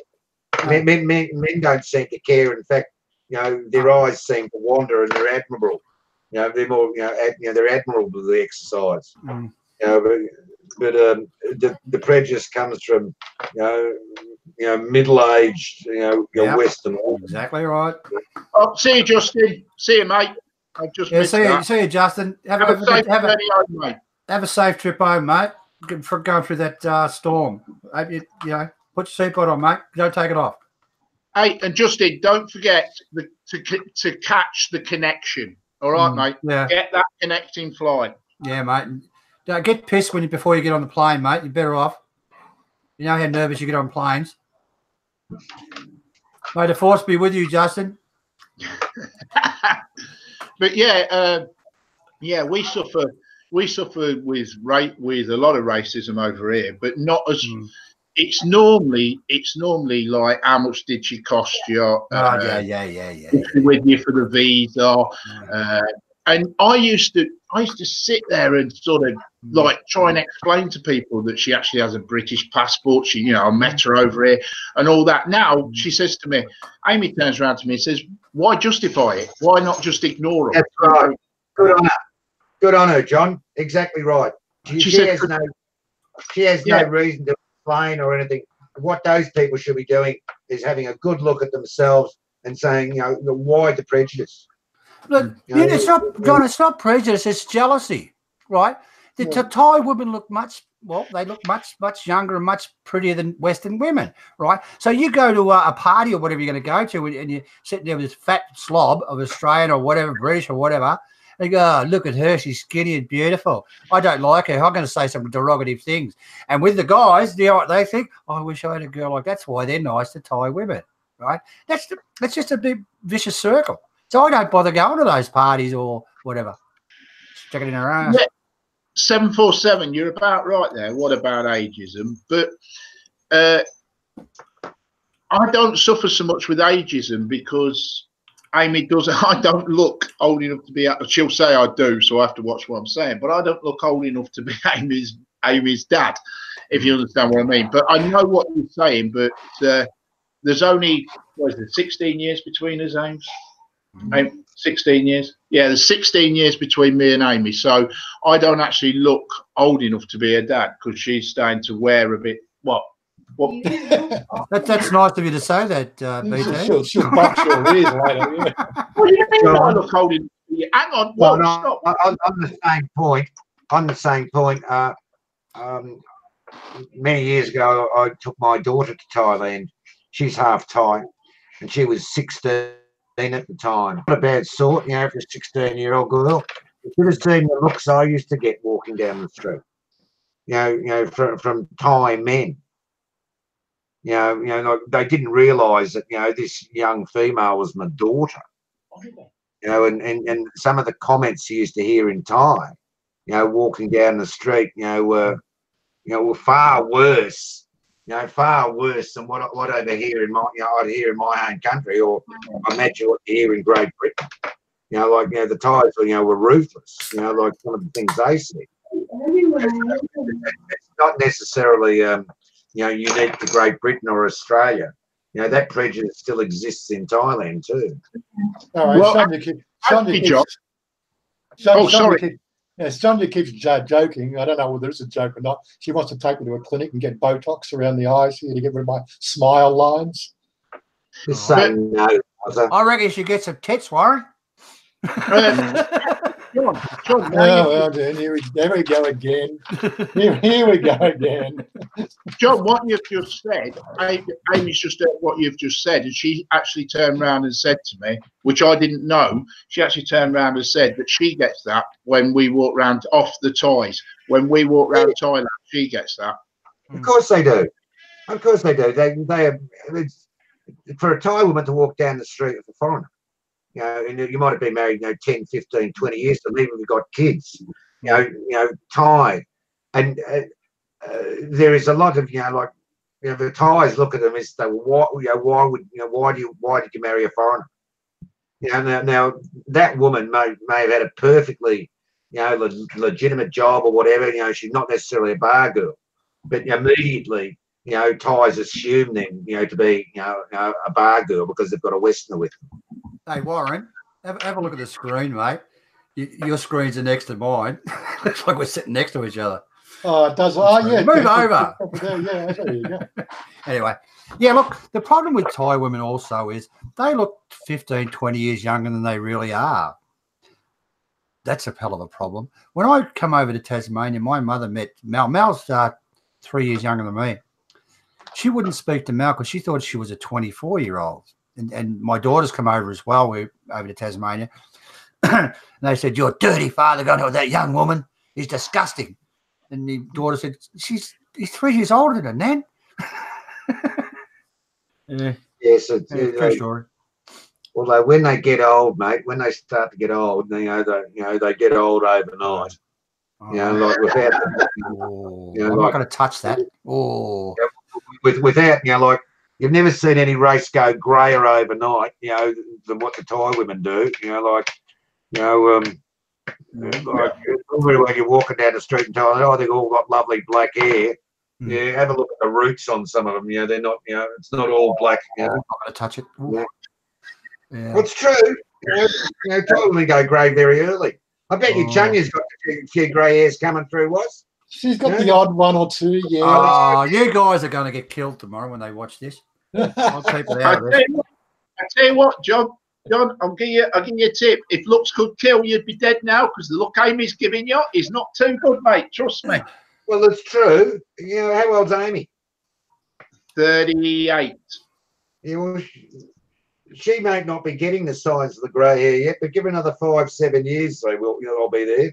She'll be down to the supermarket pulling out the black dye, the black hair colour, as they all do.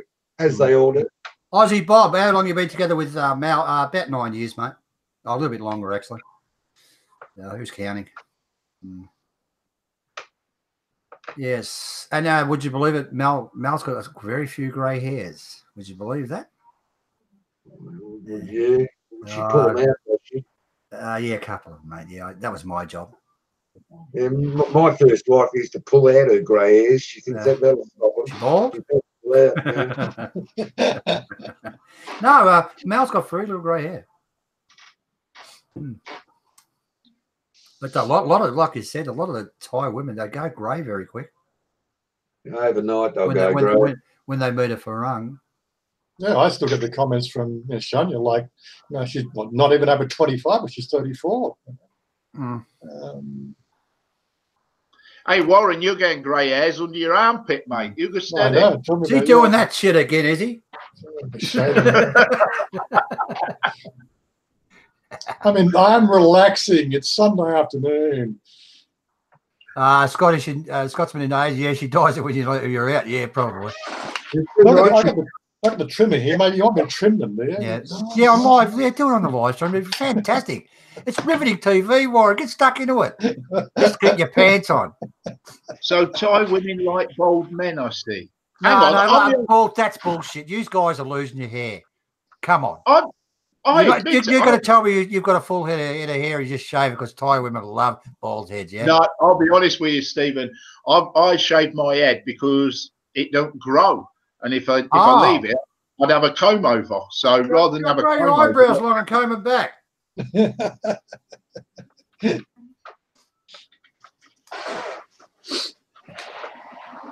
Len Hunter, should I shave my hair off? Yeah, mate, go for it. I'd love to have hair. I'd love to have an head of hair. I would. Yeah. It doesn't really bother me. You're not saying anything, Warren? That's all right. I've got enough. But not enough to. For somebody who used to have hair down the back of. Yeah. I agree with that, William.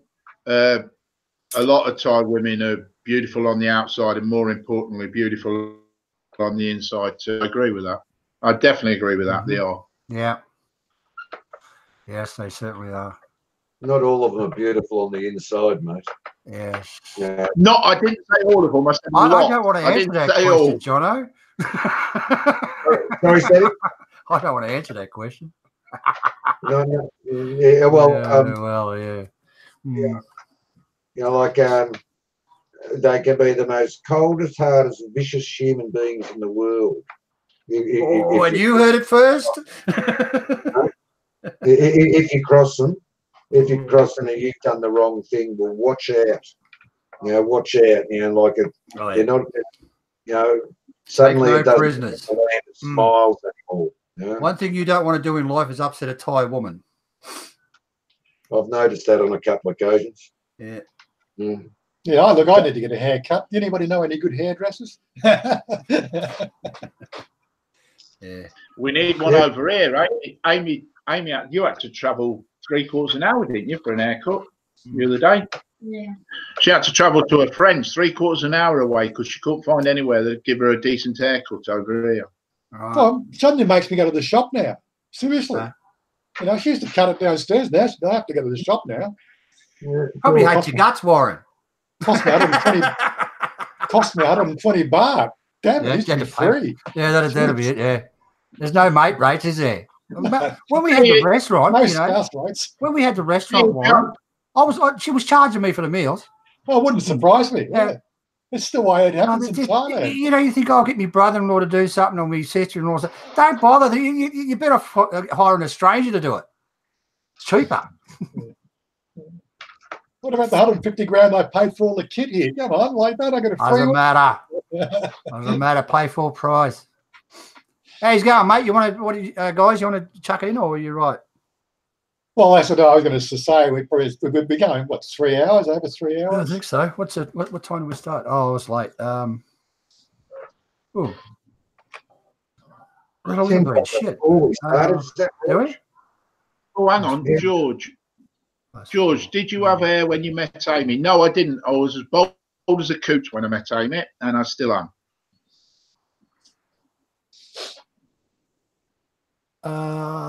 Yeah, might have the Tim Tams for a haircut. I think we're all talked out, aren't we? Oh, look, it's been a great afternoon. It's like, yes. Thumbs up, guys. Hit that thumbs up. There's 42 watching. There should be at least 42 thumbs up on that screen. Come on. I think Warren's going to be a regular with us, so we'll see what happens. He'll come back, won't you, Warren? And John, and BT will come back. It just depends on what happens, you know. Like I'm usually gaming at this time of the day. You just caught me before I really settled in. No wonder she hates you. Yeah, right. Nah, just joking, mate. She's a lovely girl. All right, well, thanks BT and Jono and Warren Man with the finger. We'll see us next week. We'll be on next Saturday morning, I think.